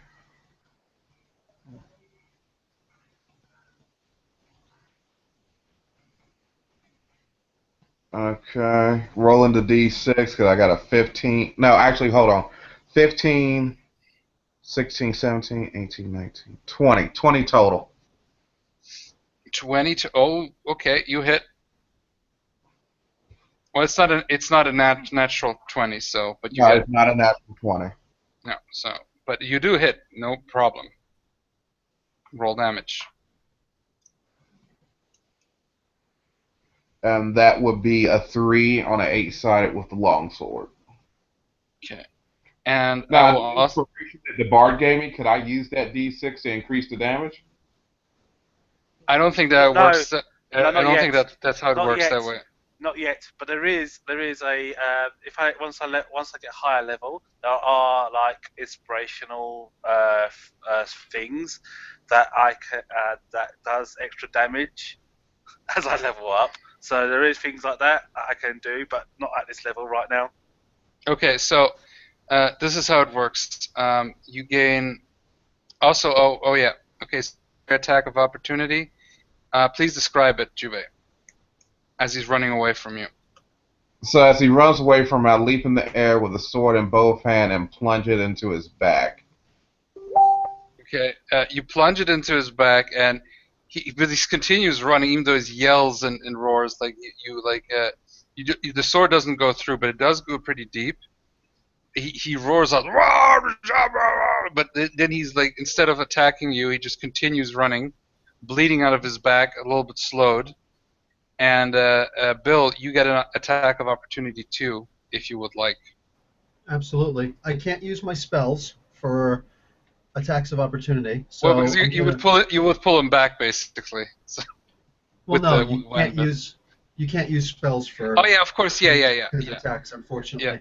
But it's fine because my scimitar, I actually have a damage bonus on that. So while I can't hit as well, I do more damage. Oh, So nice. I rolled an 18. So it's a total of a 22 to hit, and I rolled a 4, so I get a total of 6 damage as a parting blow. Okay, so that was the other guy, because he just happened to be there because I think he wanted to attack you. But so please describe as he runs away, your hit with your scimitar. This guy starts. Oh, does he die? No. He hasn't He been doesn't injured die. yet. Okay, you hit a good blow, gotcha. Yeah, but but he doesn't die. he's Okay. you Well, get that's it part of my a, description. yeah. So yeah, what do you call it? He sees this freaking blood and shit fest everywhere, freaks out, turns, yelps, runs, actually runs faster than the speed of his voice, but I'm still able to get a good nicking blow right close to his hamstring, but not quite there. So yeah, he trails off, and we could chase him if we wanted to, but yeah, no. Let's But not go there. I played defeating an enemy doesn't mean you have to kill them. Like if they run away, you defeated them. So as a Mhm. bonus action, because I consider I won't be able to attack, but I wish to do my bonus action as I run in away. I'm gonna vicious mock them. You cowards! You are such a coward! No doubt your mum was a donkey and made you run like a whore. So they got to do a charisma check as they Okay, run in okay. with We'll a do it legit. disadvantage Oh, a disadvantage. Okay, because so they are running away from me. yeah, that's true. Yeah, okay, yeah, okay. Um, yep, the one crit fails it. Okay, so I do 1d4 points of damage, chronicle damage to him. Let's have a look. You mean physical damage? Yeah, it's chronicle physical damage. It's like a mental image. He, That's he, he mind flares them, basically. yeah, Wow, my. wow, wow. Okay, so the one guy he starts basically So he takes howling in pain and almost like crying. yeah. So he takes 4 psychology. Oh, Psychological. yes. Oh, psychic damage. Yeah. Okay. Yes. So So he's he like you hear him like crying and wailing, which is really yeah, weird sounding from a and vicious he's beast like like that. yeah. So he's like. I will say the other one. So the DC is again what? A 13. Yeah. Let me see here. Oh, the other crit fails. So the same here. Oh, He's crit like, fail. "Whoa." So if he crit fails, what happens if he crit fails? Go ahead. Alright, so he takes 3 points of damage, the other one. Nice. And it's a mental image that will stay for them for the rest of their lives. Yep, yep. They will not forget the crazy woman, the crazy furless woman with the ass poker weapon. Yes. So yeah, you might turn into like a legendary, like a mythical beast monster that they will tell their children to when they go to sleep. So. I was actually thinking to cast my entangle so that they can't go back and tell each other where we are. But I think that we should just let them go. Yeah, let him go. Honestly, Wow. like otherwise, I would agree with you, but I think in this point, it's probably even better if you let them because they're so Yeah, terrified. that's what I'm thinking. Like I would, like even check with the sanity check, possibly. So well done, guys, well done. So with And that, she. Not just So, sanity, but sanitation, considering where she hit. yep, yeah. So sanitation. Yep. with that, she, she puts her, she bent, she puts her, she goes, she feels a bit faint, she gets out like a fan or something, like, a bit, she grabs a bit of, bit of big giant leaf from a tree or something, and fans herself with it, and like leans against a tree or something and feels pretty exhausted after all this, uh, voice activity that she's done today. She's like, oh, oh, oh dear. Oh, oh. She goes, she's like, hi, are you right, you chaps? Are you right? Are you right? She says Okay. to you all. Yeah. Okay. So Oleander, he's now he's sitting down and looking at one of the snakes at this point. Joseph had to leave, so I'm just gonna do the outro. Um, as you are obviously resting up and healing your wounds, out of character, you all get 250 XP. There was a total of 1,000 because everyone was 200. So divided by 4, everyone gets 250 XP. Well done, guys. So. Okay, Is this an here's ongoing campaign or what? Yeah. I think so. If you guys want to continue, I think it's good. yeah, hell yeah. Yeah. And I like the challenge rating for this because even though the fight was was challenging, I had confidence that you guys can make it, and you did. So Yeah. don't worry, I'm not always gonna throw this hard of challenges at you, but it is awesome. it is a survival game, so I'm not gonna coddle you either. So I'm not gonna be Gary fucking Gygax dungeon thing, Tomb of Horrors level of fuck you, but it is a jungle. It's a dangerous area. So Awesome. So in I'm- total, we I have love now survival. 290 XP. Wee Yep. Yeah, we're 10 away from level 2, man. Yep. Yep. Vine, we have to kill it. Well, it's not That's just not it's yeah. Are you 10 away? Since you've 10 role away, played, man. since you role played really well, I'm gonna all give you that last 10 so you can level up. Oh yeah.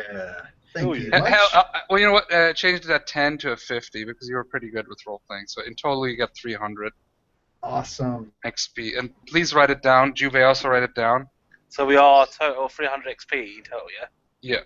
So if you Awesome. level up, then level up for next time. You know how to do it. Fantastic. Yep. Good, good, good. And this is what happens as you're like you're staying at the lake, pretty sure that bugbears won't return. Because otherwise you might move away so they wouldn't find you. But as you're waiting there, it only takes like about 20 minutes later, you can see out of the woods and out of the water, you can see these human tribal figures standing. They have these big ass wooden masks. You can see they're human. They're about like 5 to 6 feet tall. You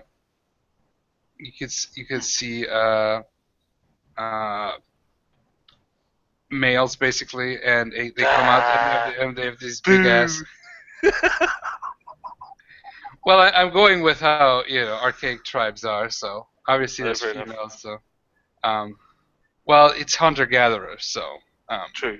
and women, they wouldn't be going out to hunt because yeah, it's just how it is usually with archaic tribes. So True. at least with human archaic tribes. So it might be different with other ones, and also not all, at least in this world, but in this one. So they come out. They are very lightly dressed. They have some form of loincloth kind of thing. They have war paint on them. They have big ass wooden masks. They all are having a spear, but they're not holding them out threateningly. But you are quite surprised how well they hid from you, including under the water. One guy comes towards you, and you feel that there are lots of them. There's like 100 or even more just peeking out, coming out What? with curiosity. And I you can't. have I'm going to try speak Elfish first to see if they respond. Kum Palo, Alu. Like Ah. it has nothing to do with Elvish or even Common. Okay. And you have you Damn it. you have one guy coming towards you, and then he takes off his mask, and then he takes out what looks like a chain with like a bunch of little skulls on them, and he kind of does a gesture where he like lifts up the chain and he looks at you. Yeah. Hello, Alu, and he does like Wait. a little. Wait. He like, I know it's not. I know I should have a long rest to do this, but can I do this? I wish to do comprehend language spell. Awesome. I was going to ask if you could at least do that as a ritual. Yeah. Is that like how does that work? So do you need the rest for that? Well, No. 10 minutes. He could do it as a ritual. I could do it as a 10. 10 minutes. Okay, fine. Yeah. Then do it as a ritual. But as you're doing that, how does that look like, by the way? That's gonna be interesting. So my rituals, because I got arcana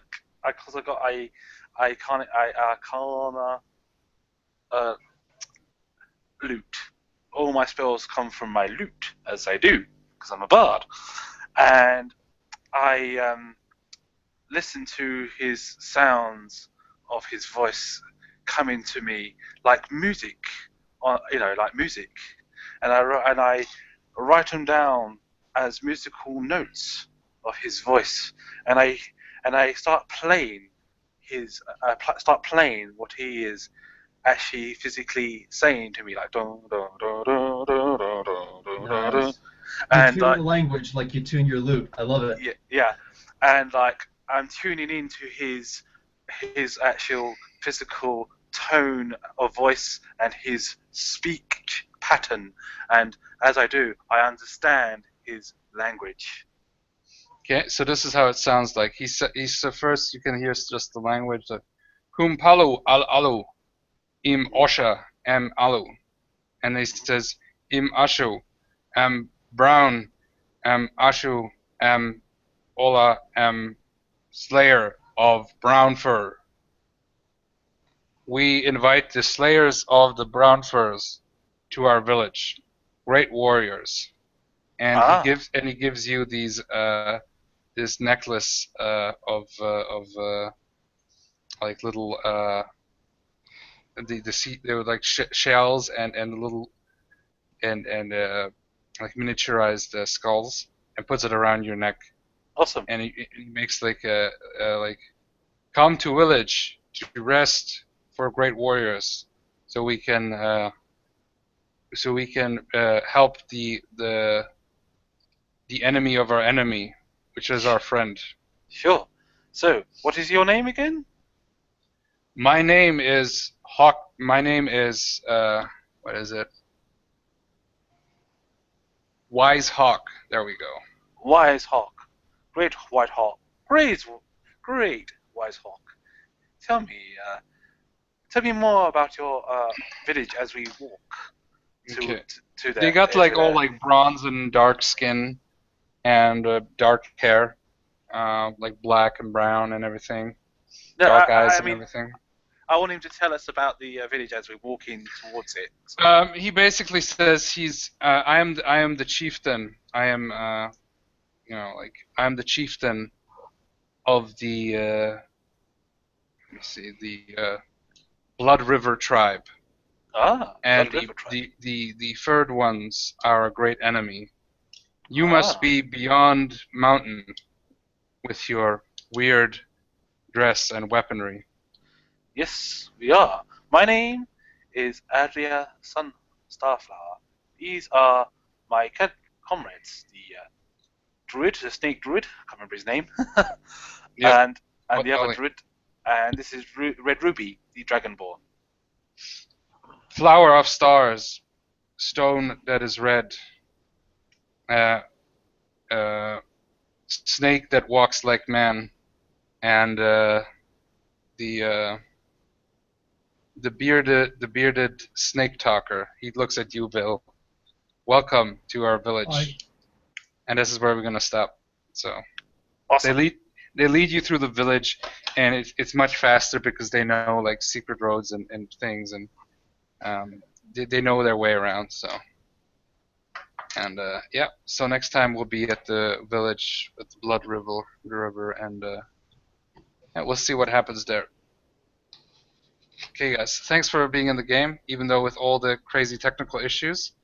Mhm. And thanks for any viewers that we have or had and will have. And yeah, any final words, guys? Um, thanks for watching, and it's Yeah. definitely entertaining. I hope you enjoy the show. Yay. Thanks a lot, man. Sure, sure. Okay, guys. Bill, any last words? don't drink or don't eat the yellow snow. Oh my God, nice Frank Zappa quote there. Deadly snow crystals. Anyway, for the Deathmark of Doomfell Beastians, talk to you later.